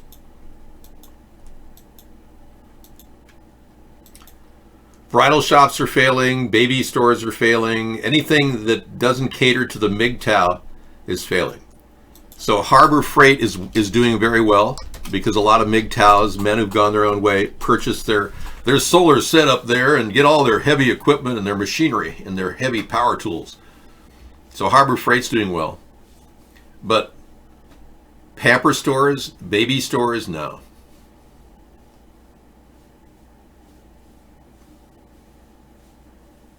I think Toys R Us is going to make a comeback. There are a lot of upper level people who have lots of money for their kids, and they don't mind spending a few thousand on their Christmas gifts. I'm sure that they just have to appease a higher end Toys R Us clientele. There was a time when the mattress business was suffering, and it's still kind of suffering at the low end.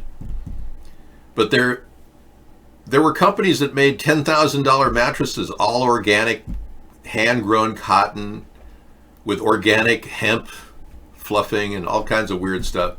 People spend 10 grand on their mattresses, and those companies are actually experiencing growth. Okay, you've got an example of a freeloader woman, or her opinion of a freeloader woman. I don't want to do this.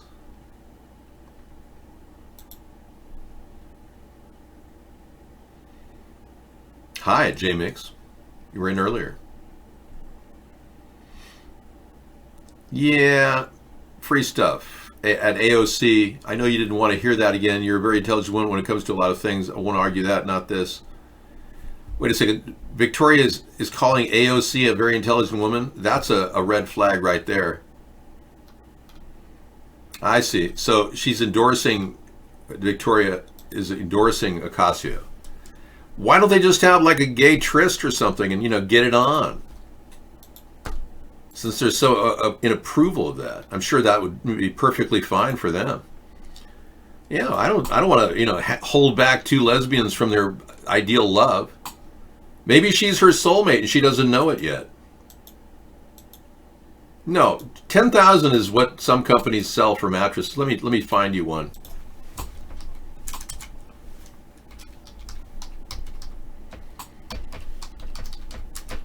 There are people that make money on doing this. 5 most expensive mattresses that you'll ever see. Home Crew.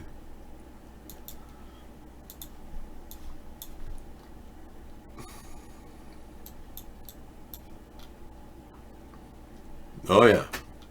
This is 2017.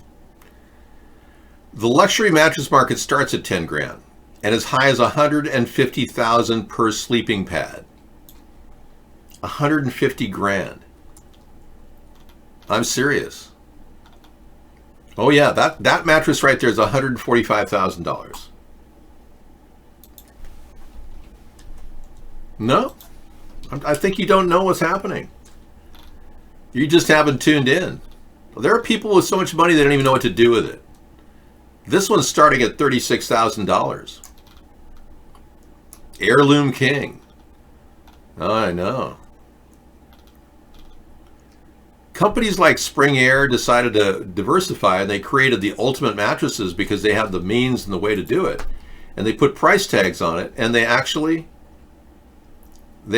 sold these things. Here, let me give you a link over it. Yeah, check those out.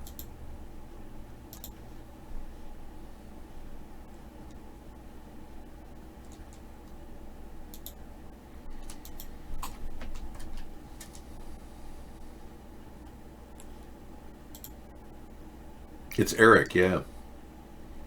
So we've had a problem with the iBlog show. We haven't really had a lot of people talking, so I kind of ignored you for a while. If you posted any links in the past few minutes, go ahead and repost them at iBlog. I know. I'd rather you saved your money too, Hot Rails. Have you considered finding like a poor Native American squaw to live with? I'm not trying to, denigrate Native American squaws, but there are a lot of women that would love to, hang with a guy and just be happy to be with you and eat McDonald's hamburgers or whatever the heck you eat. Not every woman out there wants that rich life that you're expecting from them. And I'm not saying Native Americans are all squaws, believe me. But there are women who come from humble backgrounds that would find your life living wherever you are and however you live. I think you're intimidating yourself and saying that all women are that way. They're not.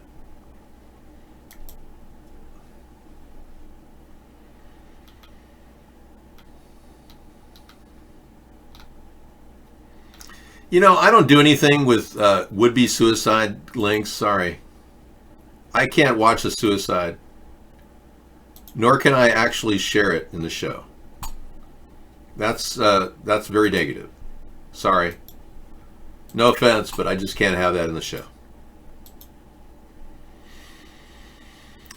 So I guess even if I spell it out and show you all the ways that Trump has hurt our country, it's still not enough for some of you who believe that it's all a witch hunt and everything's fake news. Except, of course, all of those shootings, like Parkland shooting, where Donald said all those poor kids were hurt. No, I'm in favor of suicide prevention, but you had it posted as a suicide. I can't play suicides. It didn't say suicide prevention in the link. Is it a suicide prevention link? I'm fine with that. But it looked like somebody was going to kill themselves on camera.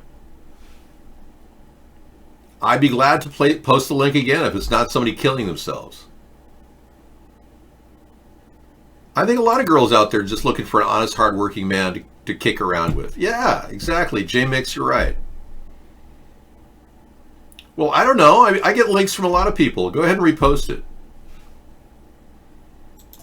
Sorry, I purged you. I can't help it. I mean, it happens.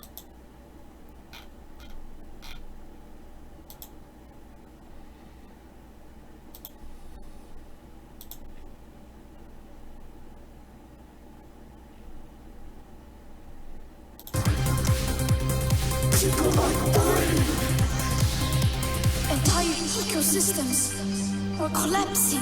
We are in the beginning of a mass extinction. And all you can think about, all you can talk about, is the money and fairy tales of eternal economic growth. He did a really good job, I thought. This guy, he's a remixer, and he came out with this Greta Thunberg remix. Do you want to see that? I play videos of girls that are all effed up. Okay, if you insist. But I really don't want to do that. Yeah, let's go to nativeamericanwoman.com. Let's see what you can find here. Hang on.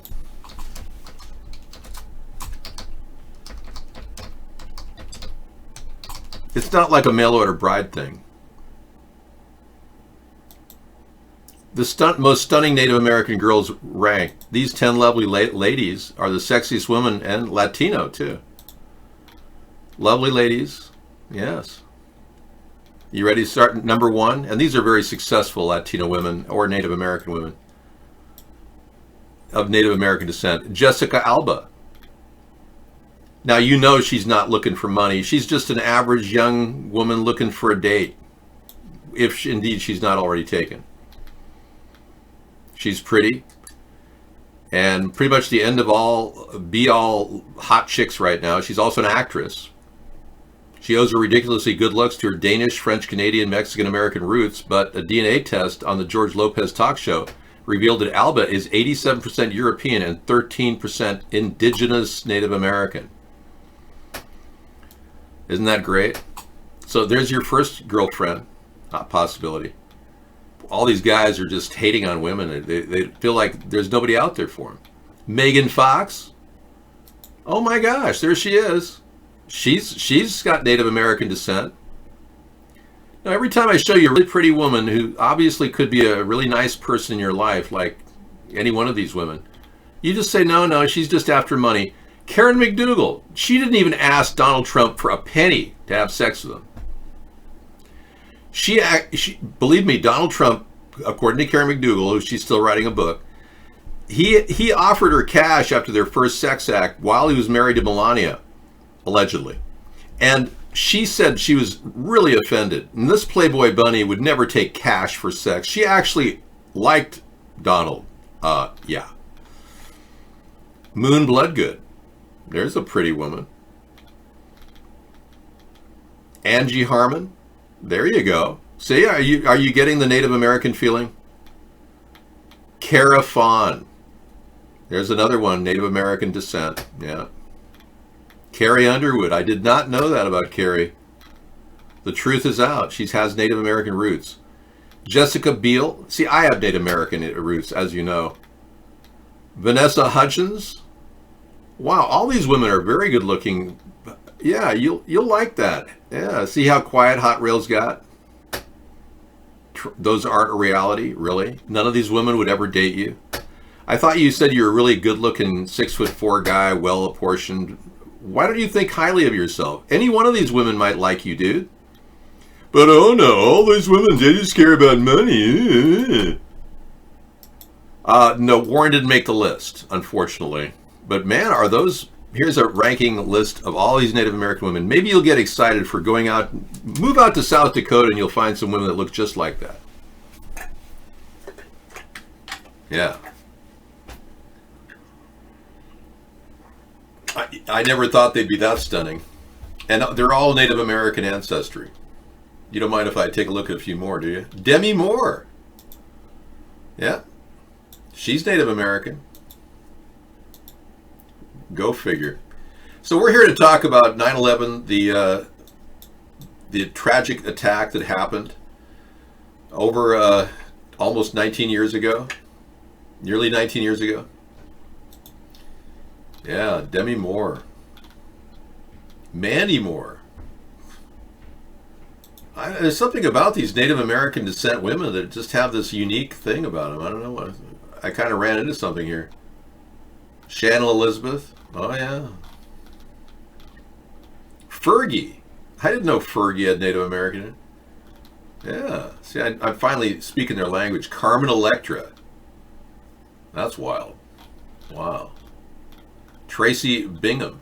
I don't really know Tracy. Heather Locklear. Oh, talk about Native American. And she's losing her mind. Or allegedly has kind of gone bananas. Well, something happened. I'm not sure what, but ever since she encountered the experience of a lifetime, that being so famous and then not being famous has been difficult for Heather.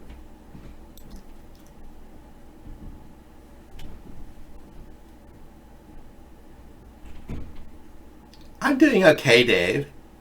I'm fully adjusted to reality. I don't know, Heather.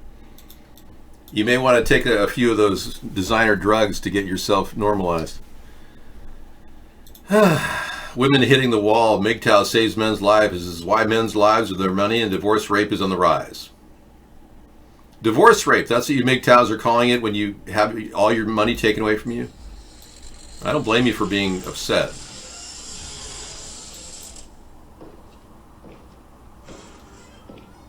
Women will hit the age wall. Oh my goodness.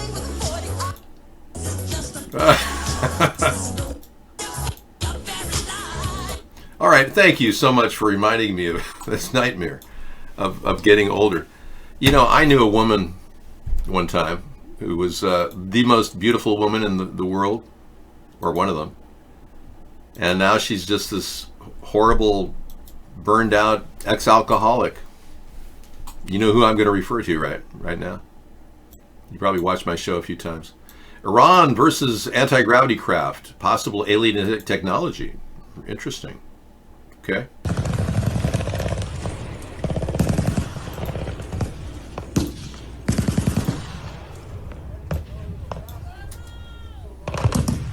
Whoa.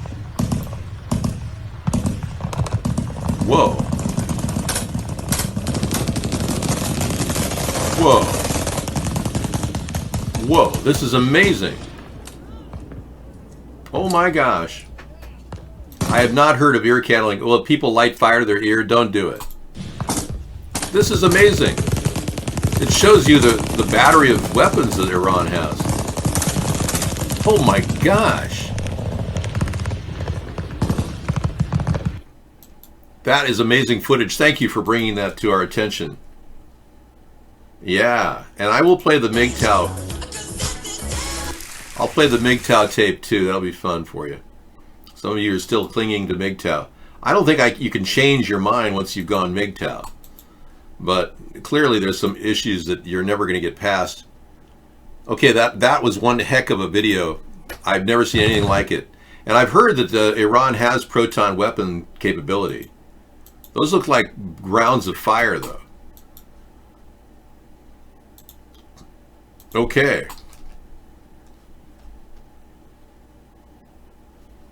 Yeah, I knew this woman who was the most stunningly beautiful blonde I've ever met.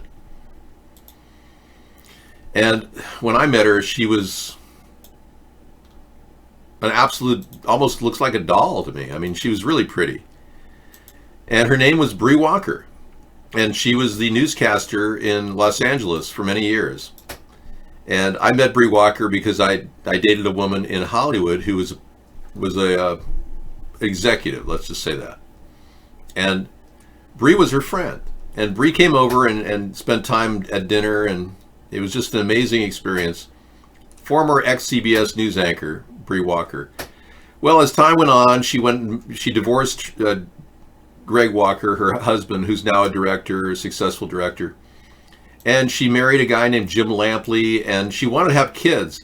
The thing about Bree is her hands were deformed. She had 2 claw hands. Yeah, her hands were, you know, that claw hand disease. So everyone knew that she had this disability, but I thought what an amazing person she was and how strong and confident she was. Her confidence was like amazing. Well, all the confidence in the world can't stop you from the terrible nature of alcohol. And today, Bree struggles with her, you know, her daily life. She's dealing with alcoholism, and yeah, and I knew her when she was that early picture was just phenomenal. So she's still hanging in there, but I mean, you can tell that alcohol was not pleasant to Bree Walker. So try to stay away from women that are drinking. If you're one of those incel people, don't go to bars to meet women. Avoid that, because you're going to meet a woman who's an alcoholic at a bar. No, but I knew Bree Walker. I didn't date her. She and her husband Greg were staying over at my girlfriend's house at the time, and we entertained them for dinner. Had a wonderful dinner, and then I drove around Hollywood with Greg Walker, who's a director, and talked about things. And I never really talked to him ever again. That was it. But he divorced Bree, and Bree married Jim Lampley, a sportscaster, and then divorced him. And I don't know where her life went from there. She might even be here on the streets in downtown Skid Row. I don't know. More than 500,000 people are homeless each night in the U.S. 500,000. A new White House report has found. I don't believe that. I think it's more than 500,000. But nearly half of those people are concentrated in California. So people flock to California because it's so fun to live on the street there.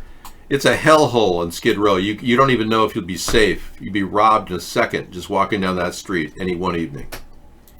It's a disaster.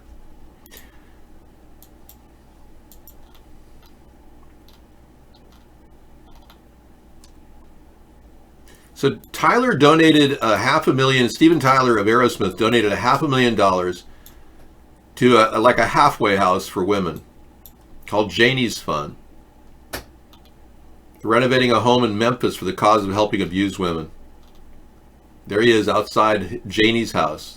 That's cool, man. That's really awesome. Because the cause is very special to Tyler as he sees and knows what kind of effects abuse has on people.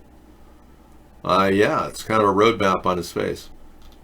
Okay. He spent some time in treatment centers, so he knows how important this is. Janie's Fund. This is really cool. I'm glad he did that. Thank you, Steven Tyler. Boy, we are really dealing with truth tonight, aren't we? So no one really cares about 9/11 anymore. It's kind of a done deal. Yeah. They covered it up, and it was an inside job, and Dick Cheney knows about it, but he doesn't want to talk about it.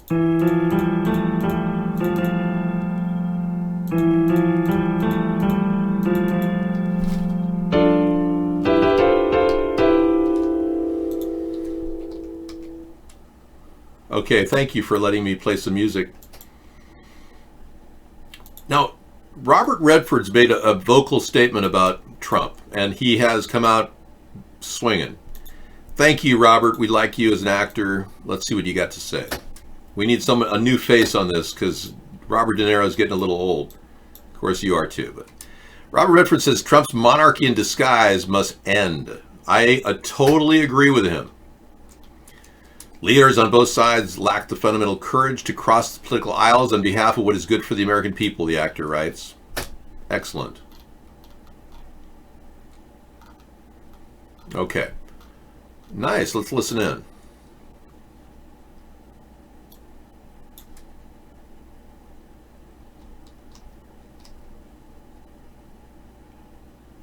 Robert Redford says President Donald Trump's, quote, monarchy in disguise must end for the good of the country. In an op-ed published Tuesday on NBC News' Think platform, the actor wrote, "We're up against a crisis I never thought I'd see in my lifetime. A dictator-like attack by President Donald Trump on everything this country stands for. It's time for Trump to go, and it's up to us to make that happen through the power of our votes." Although he didn't vote for Trump, Redford says he gave the president a chance and hoped for the best, but it hasn't panned out. Almost instantly, he began to disappoint and then alarm me. I don't think I'm alone. What is happening right now is so deeply disturbing that instead of the United States of America, we are now defined as the divided states of America. Redford, who famously played Washington Post Watergate reporter Bob Woodward in the film All the President's Men, went on to say, "This monarchy in disguise has been so exhausting and chaotic. It's not in the least bit surprising so many citizens are disillusioned." The legendary actor also said, "The vast majority of Americans are busy with real life, trying to make ends meet and deeply frustrated by how hard Washington makes it to do just that. But this is it. There are only 11 months left before the presidential election. 11 months before we get our one real chance to right the ship and change the course of disaster that lies before us." For much more on this story, head to THR.com. Until next time, for the Hollywood Reporter News, I'm Tiffany Taylor.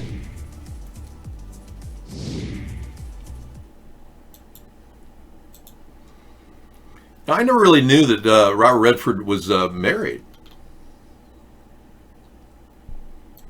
German-born multimedia artist, married Robert Redford. Sybil Sagars Redford. Interesting, I didn't know. I'm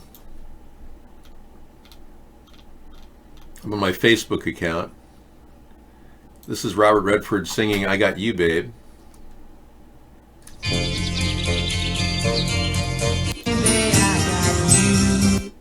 I guess he sent it to her. Yeah, that's kind of cool. He's still out there singing, you know, it's Sybil Sagars Redford. Boy, he's kept his private life very private. Yeah. I didn't even know he was married. All right.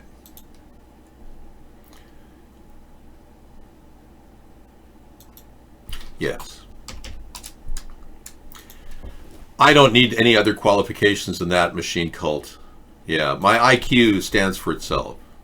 And my high school record stands for itself too. I was a victim of affirmative action.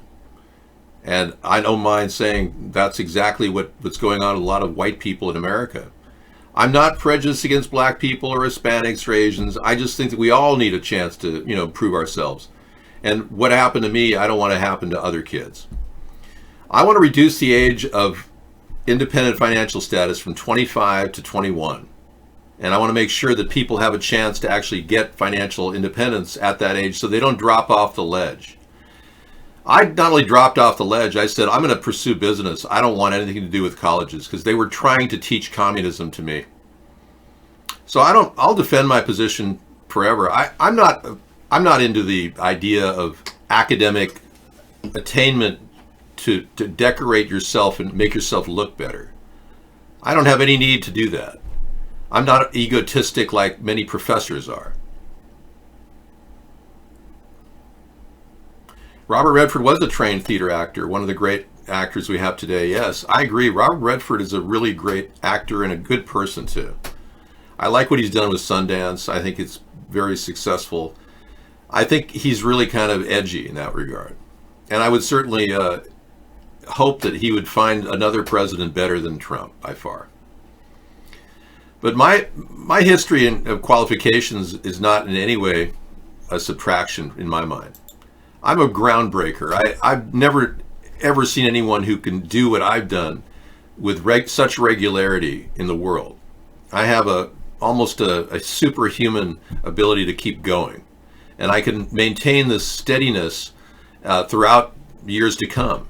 There's nothing holding me back from fulfilling the greatest desires I have for this country, which is to build a third party in the center of the political spectrum where we can unite and stop these divisive discussions about gun control, which is not going anywhere. We're constantly listening to people on the left and the right driving a wedge between the left and the right, and that's not something I'm trying to do. But thank you for your concern. I'm going to ban you. Weirdo. Freak. Robert Redford was born in 1936, yes. Yeah, he's getting on in years. Yeah, he's an old guy. But what can I say? There are a lot of people who are old. I know. Well, that UFO footage was almost as good as the alien reptile footage we got from Pelosi the other night. This couple days ago, we saw a clip from Pelosi that was mind-blowing. It has this weird look. Yeah, Robert Redford looked pretty good. Yeah, he's 83 years old. 6 years younger than Clint Eastwood. I know.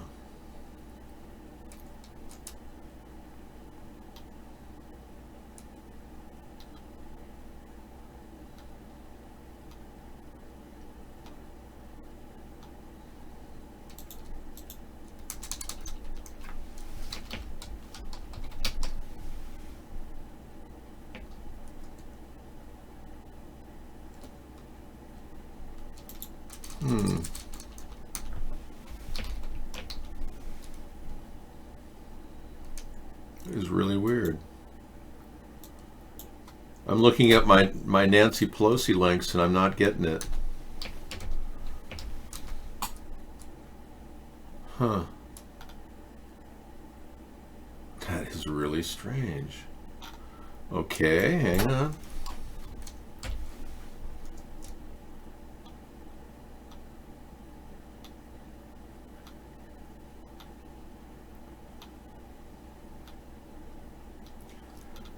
Yeah. Remember that Nancy Pelosi video with her looking like a reptile? It's seemingly missing. Yeah, that's so strange. I saved it in my history file, but my history file is public, so I imagine it. Wow. Okay. Now I'm on a real quest. Yeah, we had a weird picture of Nancy Pelosi the other day in our show. And I'm going to go back to my playlist as my first order of business. I'm definitely adding the UFO shot down by Iranian jets as a list for tonight. That is weird stuff. Okay. And then we'll go to our link library. Yeah, it might be there. Bree Walker's website from the archive. Shame on Oprah. So she wrote a comment about Oprah. Good. I'll read that. Well, good. I'm glad Bree Walker's in there struggling, to talk about things. Shame on Oprah by Bree Walker. Wow. I'll have to look at that. It's what year was that? 2010. That was 9 years ago. Clint is a libertarian, yeah. All right, I'm kind of worried about finding that link because it was such an alarmingly weird video of Nancy Pelosi that none of us can really explain it.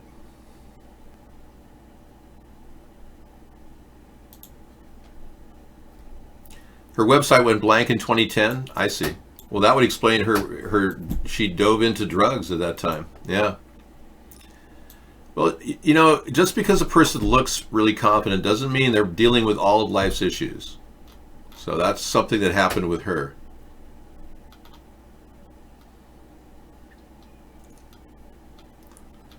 Yeah.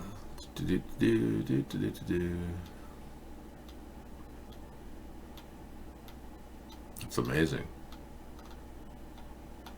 I'm going through the list on our link library for this past month.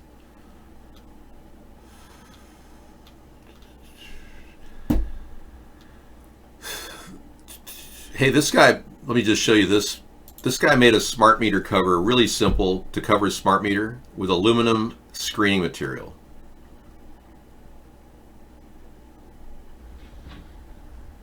Not sure if anyone posted this before, but if you just want to make a free smart meter cover real quick and easy, I used a couple of zippy ties, used a metal screen, put the zippy ties together, pushed the screen over the top, and just trimmed it. There's a screen cover. I didn't want to spend $100. I didn't want to spend $2.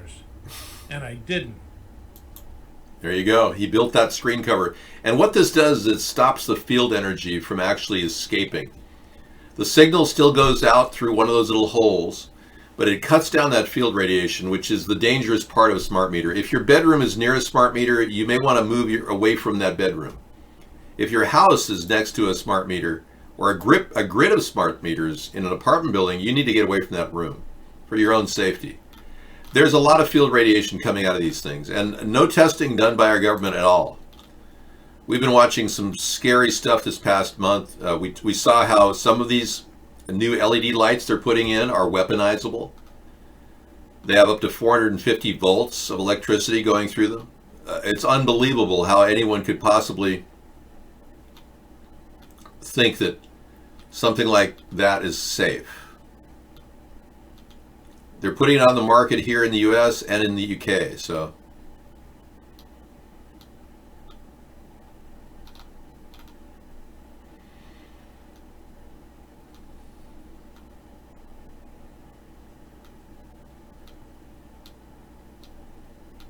Okay. That's really weird. The whole story of the reptilian eye in Nancy Pelosi. Now I'm going to go on the internet looking for it. It's missing from there too. Whoa. Okay, I'll find it. Pelosi reptilian eye. Now I'm not a believer in reptilians, but this is the weirdest thing I've seen in a long time. Here's the eye.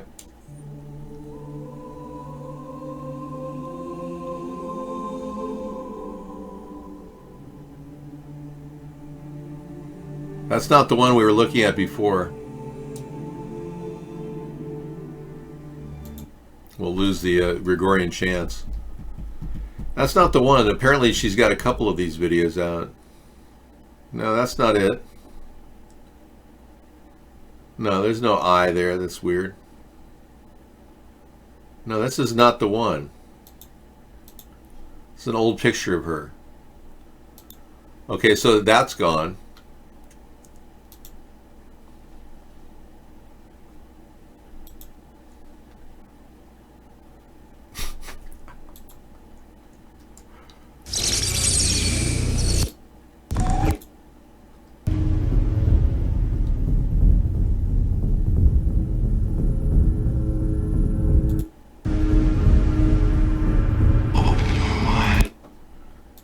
Okay.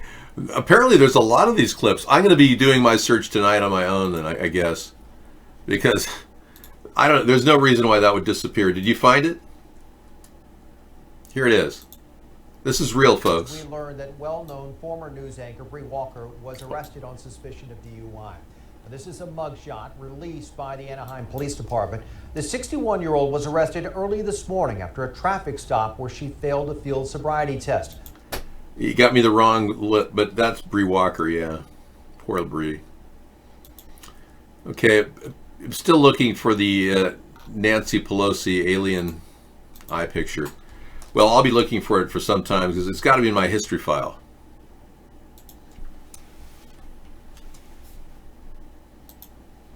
Karen Hudas has something. ATV said the Democrats didn't cost them anything.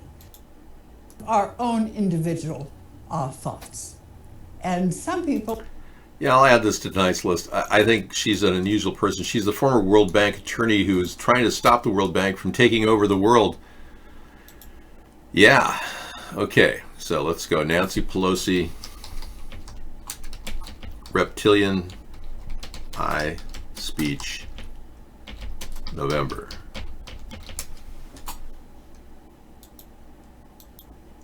Okay, so you're sending people to your house in Milwaukee?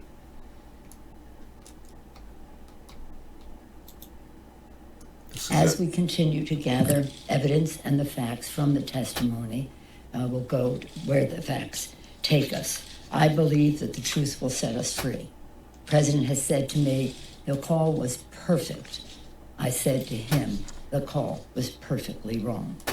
There's something very sad about all of this because the president is undermining and shredding the fabric of our democracy and the patriotism of so many of the American people. He's trying to attack the whistleblower. That is fundamental to people speaking truth to power in our country. As I said to him when he started to make an attack on the whistleblower on a phone call, I said, you're in my wheelhouse. I know about this as somebody with more experience on intelligence than anybody. Whistleblowers will go beyond the intelligence community, but in the intelligence community, that protection is absolutely necessary. So you have seen now they're making assaults on the whistleblower. This is wherever you may stand and what the president did. An attack on the whistleblower is an attack on the integrity of our system. We cannot let that happen, and we won't. We will not let that happen. The intelligence community has publicly recognized the importance of whistleblowing in pointing out wrongdoing and the importance of protection of our whistleblowers. So, in any event, sadly, the president has responded to the inquiry that is going in now with behavior that is beneath the dignity of the presidency, of the office that he holds and the oath of office that he took. And by the way, a very bad example for our children in the manner in which he behaves and speaks. Any questions? Let me just see. Somebody who hasn't been asked for a while. Yes, sir. Questions? That he has undermined the integrity of our elections by what he has done. Again, the Russian interference being ignored. And the evidence is clear. Okay, well, I'm not pulling that up. Again, I cannot understand how it could have disappeared out of my... Am I gay? No, of course not. Why would you think I'm gay? And what statistics are you talking about? I know. The government doesn't know that much. It's actually making things up. There's a theory that, and the truth is that there is more than just a theory. William Cooper, the famed conspiracy theorist, actually presented an idea called the alien agenda. Hello. Sakata Tamagata, Japan. Hello, welcome. I know you're from Japan. Are you visiting family, Petoro?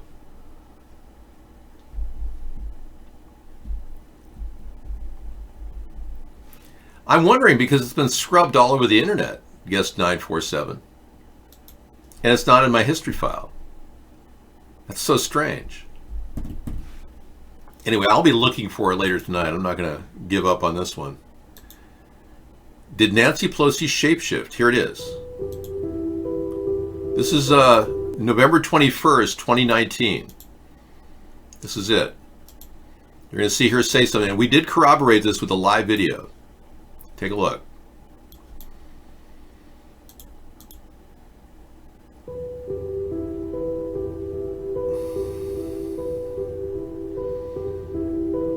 He has violated his oath of office. He is.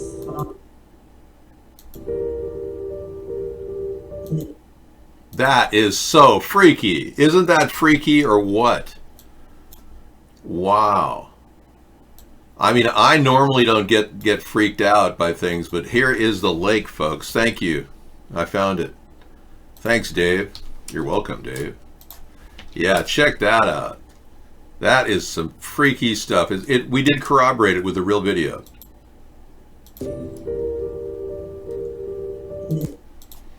That is some freaky stuff. Is it a camera angle? Is it a flash? What the heck is that? Whoa, yeah, I know. It's like, whoa. It's like an inner eyelid or something. That is some freaky stuff. Cataracts? No.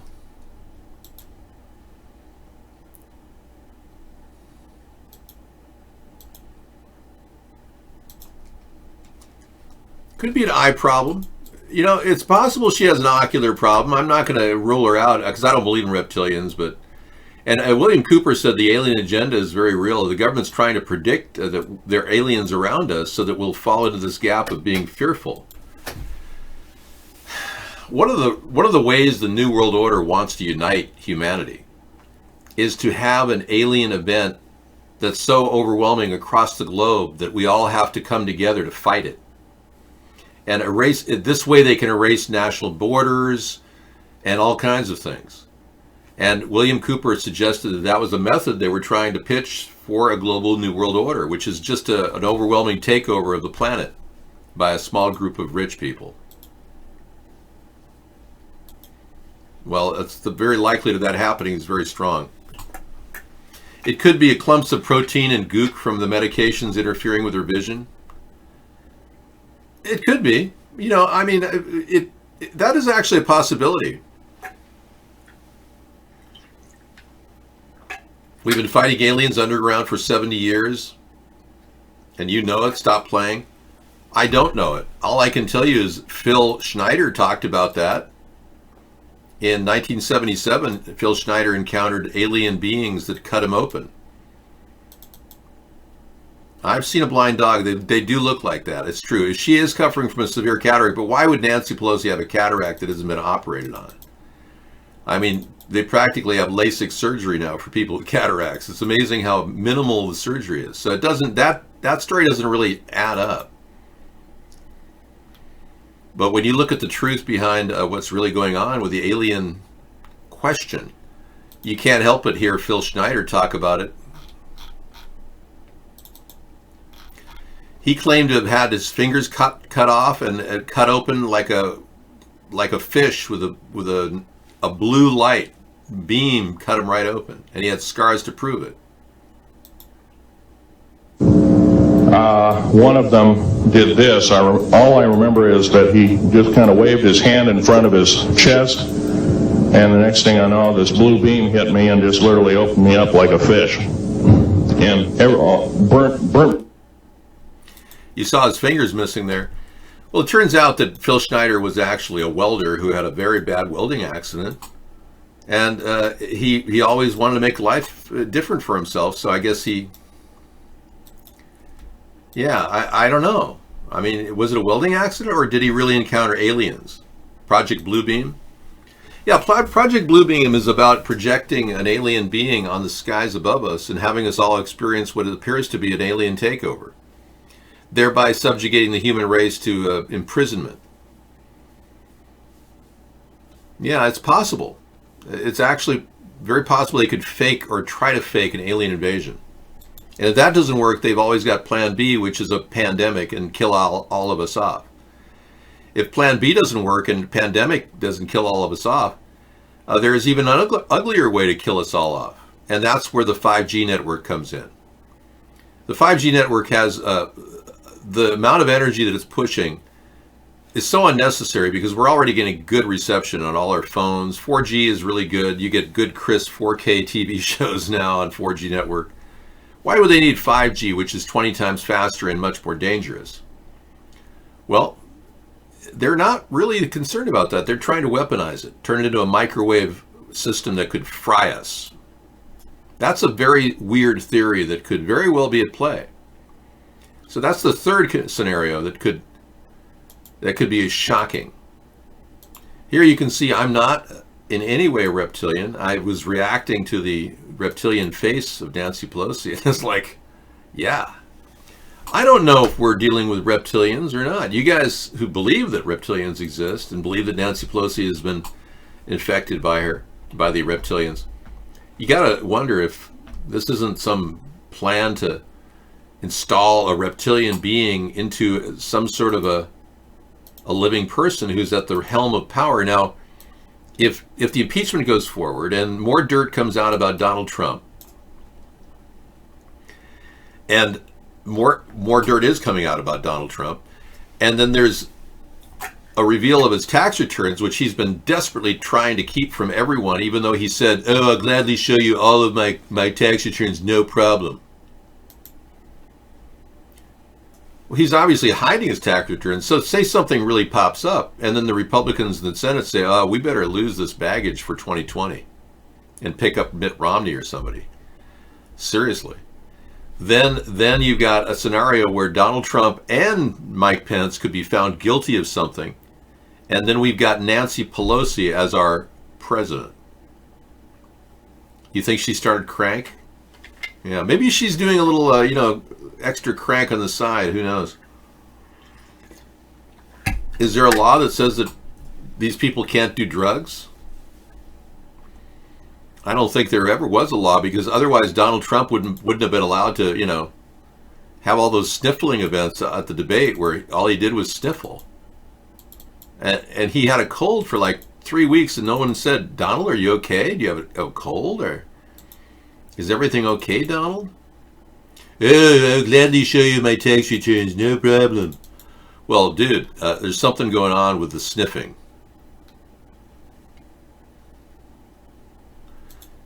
Yeah. Here he is, breathing heavy and sniffling. All right, Mr. Trump, you have 2 minutes. How do you heal the divide?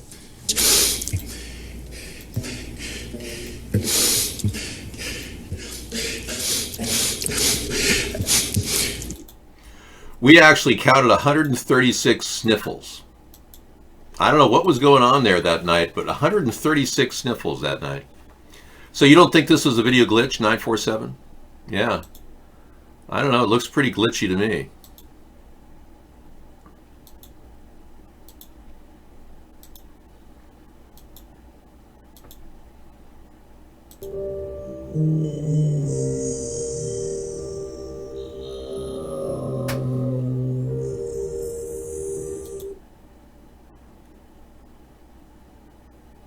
The way it changed frames at that point, that's just too weird.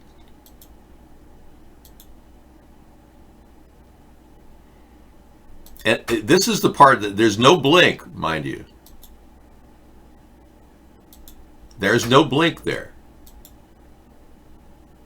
You like my profile, thank you. There's no blink in the blinky. So let's look at the blinky up close and personal. Yeah, the truth is, this is a very weird eye.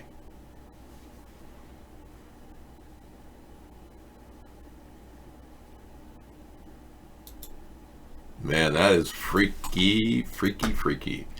Hey, what's going on? Let's find out. Hey, do you ever wonder, like, what is going on? I mean, like, do you ever, like, wake up or do something and you're just like, what the fuck is going on? Yeah, I know. I hear you, man. You're in the Matrix, dude. And we got a couple videos here from Space Shuttle. Dear future husband. This is another MGTOW thing.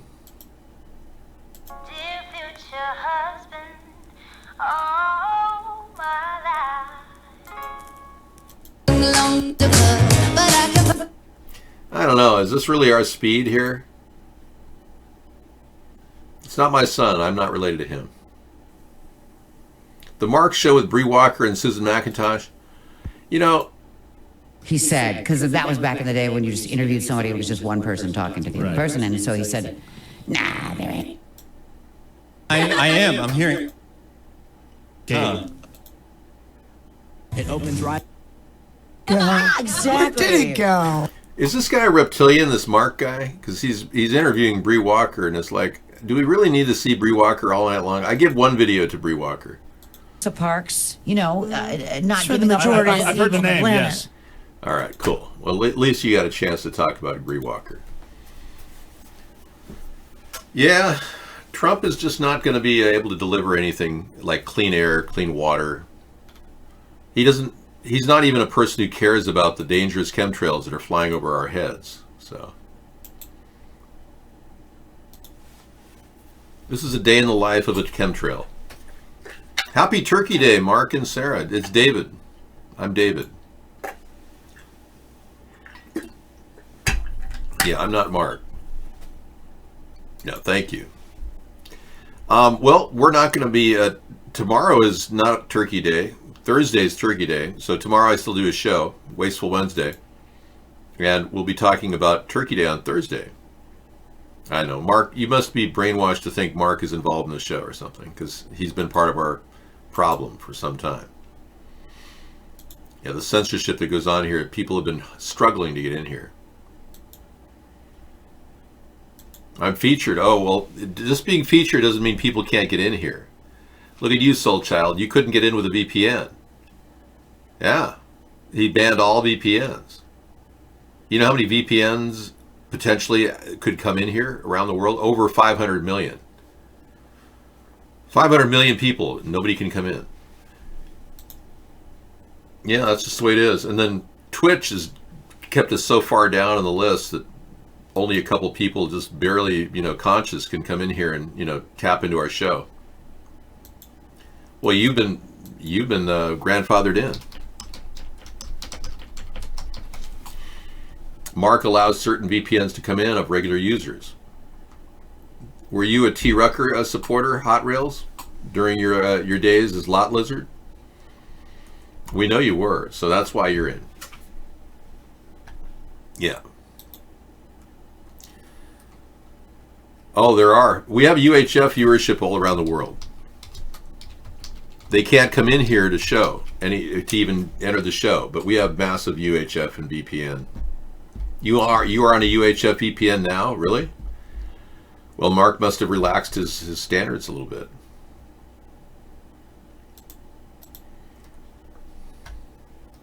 Thank you. Well, you're really into Bree Walker, man. You got the whole Bree Walker collection here. The Unique Family Part 5. Fabulous. It helps to be beautiful in life, no question. This is 2008 when she felt beautiful. I'll definitely play that. That looks good. That was Bree Walker, producer. Right on. 51,000 hits. That's worth watching. Thank you, Space Shuttle. Yeah. Well, I think anything Bree Walker at this point is better than nothing. Except Dear Future Husband Mep. I don't know what that is.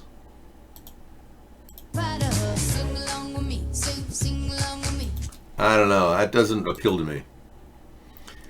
Staring at Greta Thunberg's video and of the end of the world, apocalyptic picture of evil, and then juxtaposing that with Nancy Pelosi, that's what would be fun. More than 30 years, the science has been crystal clear. How dare you? How dare you continue to look away? That's fun. Now now you're talking. Whew, wow. So I broke down and got a turkey. I got a 13-pound turkey, looking good. You're drinking your cappuccino. I'm drinking my organic Ethiopian coffee. Oh yeah, people are going to be alive for another 1,000 years, Sunchild. Humanity has arrived. We're not leaving anytime soon. Everyone thinks these apocalyptic things about carbon dioxide. Do you realize that carbon dioxide occupies 0.038% of the Earth's atmosphere? That's it. It's not like it's going to destroy the world if we have too much carbon dioxide. What's happening is they're poisoning the Earth with these chemtrails. So I say no to chemtrails. I say yes to air filtration and yes to water filtration. So these are the things that we stand for in America. And these are the things you can definitely count on me implementing as your president. You like the pumpkin spice mocha latte? I know. Well, you know, there's a lot of sugar in those drinks. Just beware. Drinker beware. I was at Starbucks a couple days ago, and this woman was like 300 pounds, and she was only like 25 years old, and she was just really overweight. And she said, I'll take a Frappuccino. Hurry, I really need coffee. And I thought, well, why don't you order a coffee and put some milk in it? You're getting like 1,000 calories, lady. No, that has not been proven. No, there's no proof that we're all going to die in 4 billion years. No, so sorry. 9 million light years away, there's a black hole. It's coming. It's on its way. 9 million light years away, we are doomed. That much is true. And it is accelerating, so we may be moving at a faster rate than we possibly expected. We've got a little clip of Giuliani in a rare moment as he's reaching in to touch some woman. And we are back. We have Rudy Giuliani here, of course, who has been an advisor working for Donald Trump here, and Mark Cuban, supporter for Hillary Clinton. You can't win if people don't believe you're going to have the fitness. Sure, of course. So the most recent poll, Washington Post, ABC, 62% of Americans say Trump does not have the fitness to be president. What he's going to have to do is demonstrate that he's fit to be president, and that because of the FBI finding her extremely careless in the use of national security information. No, that's not what he said. He said what the group was careless and how they handled the server. He said she was extremely careless. He also went on to point out in the 302, you'll note, she was asked, did she know what the designation C meant? Right. And she said she didn't. And then when Let me finish. I know men who are touchy-feely. I know men who sometimes seem to act inappropriate in the way in which they touch or handle women. I don't like it. You can do anything. But Donald Trump is not one of them. He's always been a gentleman with women. Grab them by the pussy. I know men who are touchy-feely, but I don't like it. But I don't like it. But I don't like it. But I don't like it. Touchy-feely. I don't like it.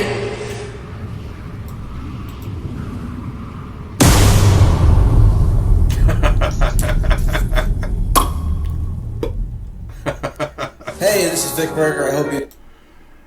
That was pretty funny. I pulled that from the archives about 3 years ago. So, Dead Baby Fetus says, oh my God, I'm a Postmates driver. I get orders for like 4 coffees from Starbucks and it'll be like $35. Yeah, and you could make 4 coffees for $1.95. I know.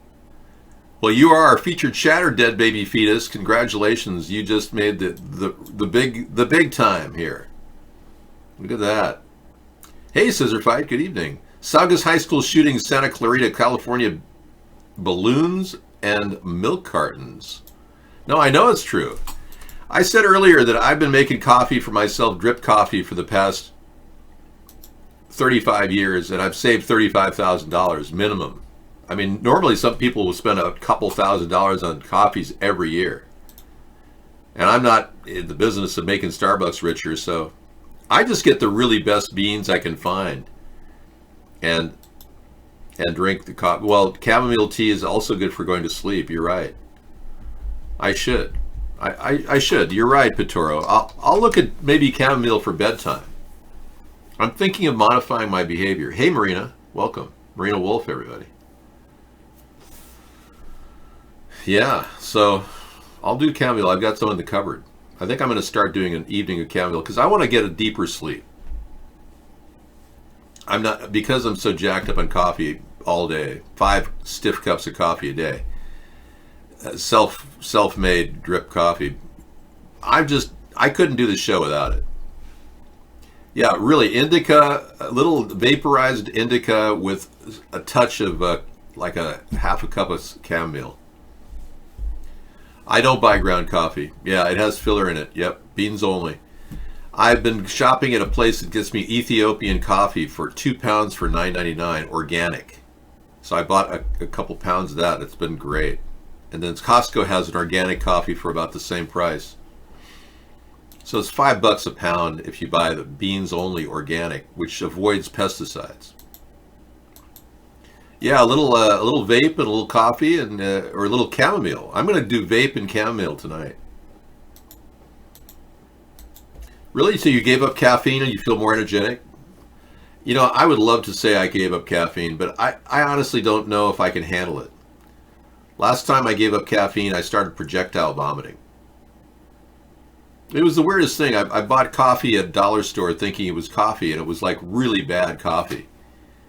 Yeah, because I was desperate for a quick buck coffee, and I just bought it and I brewed it, and I thought I was drinking coffee that day. I think it was like mismarked, not it was decaffeinated. I was like walking around going, okay, I feel great, and all of a sudden this booming headache came over, and I started projectile vomiting. Yeah, it's like within 15 seconds, I'm like, what? That was weird. Dollar store coffee is the worst. I'm telling you. You know, I could take a slow down on the crash if I wanted to get off caffeine. It'd be a major switch for me. It really would be. I could do it. I've got a couple of bottles of some really interesting Nevada. Well, the Yanomami Indians settled in Nevada from Brazil, and they brought with them a sacred root crop, which they've been turning into a soft drink. I'm not going to tell you the name of it, but I picked up like 3 or 4 of these containers of really cool stuff. So it's a caffeine alternative. I could get off coffee with that if I just sip that slowly for over a couple days. Yeah, the Yanomami are really amazing people. If you want to meet them, you just have to go to Vegas and go down across the way, and they stand out there with the flyers, and they have no purpose anymore. They just stand there with the flyers to strip clubs, and they flap these things in your face like. And if you take one of their strip club things and use it, they get money. Yanomami. The Yanomami Indians are indigenous to Brazil. I study their culture. It's one of my many fascinations. They had they lost numerous methods of solving their problems with herbs, and now we're like, oh yeah, Brazil's a nightmare. The Brazilian government is turning a blind eye to the environment. Of course, with Trump as president, all the countries are turning a blind eye to the environment. He's so dense when it comes to the environment, it's unbelievable. Oh, we're doing really great things with the atmosphere. Oh yes. Well, yeah, no wonder you have a hard time breathing.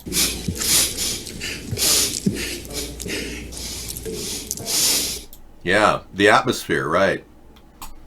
Boy, is he gone or something? What's going on with his brain? He can't recognize that they're dumping chemicals on our head every day.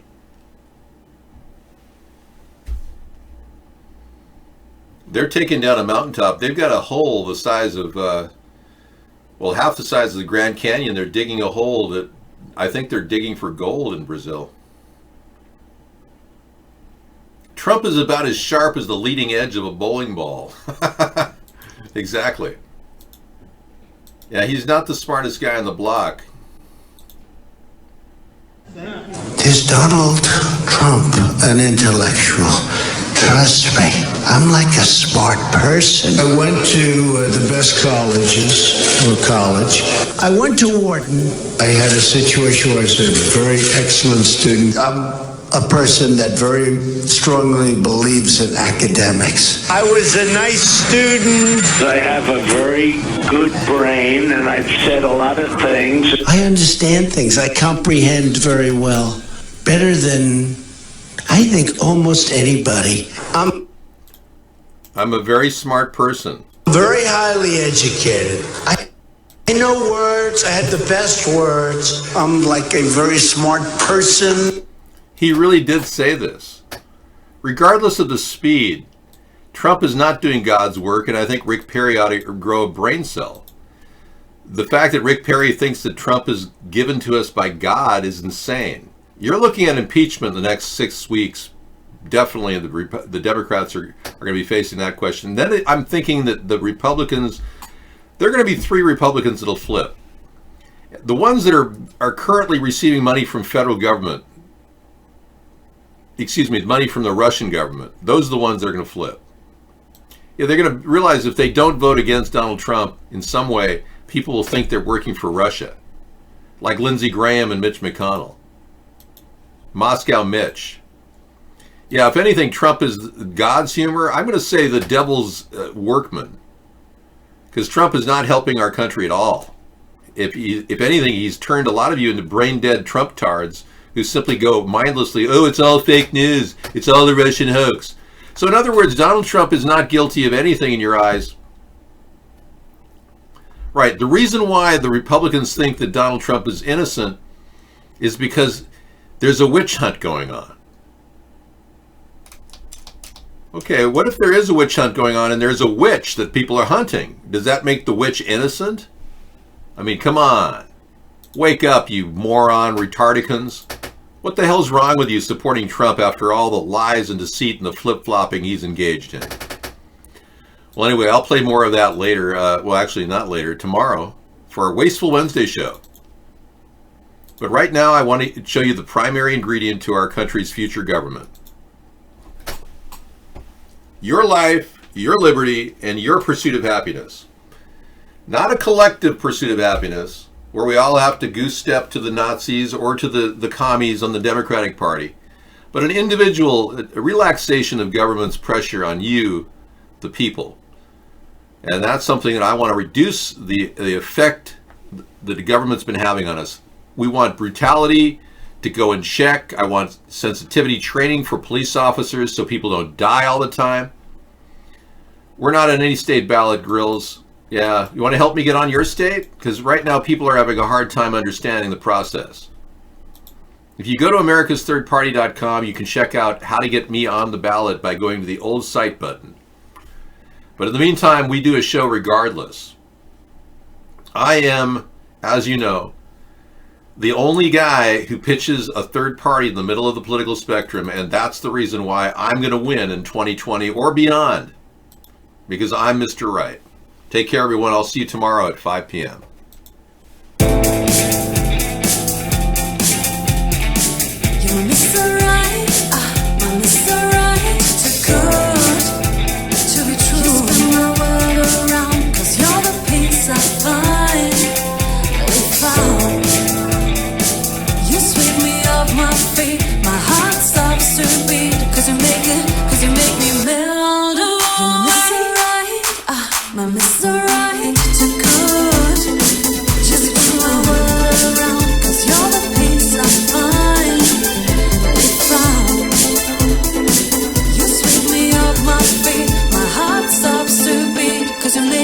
Cause you make me melt.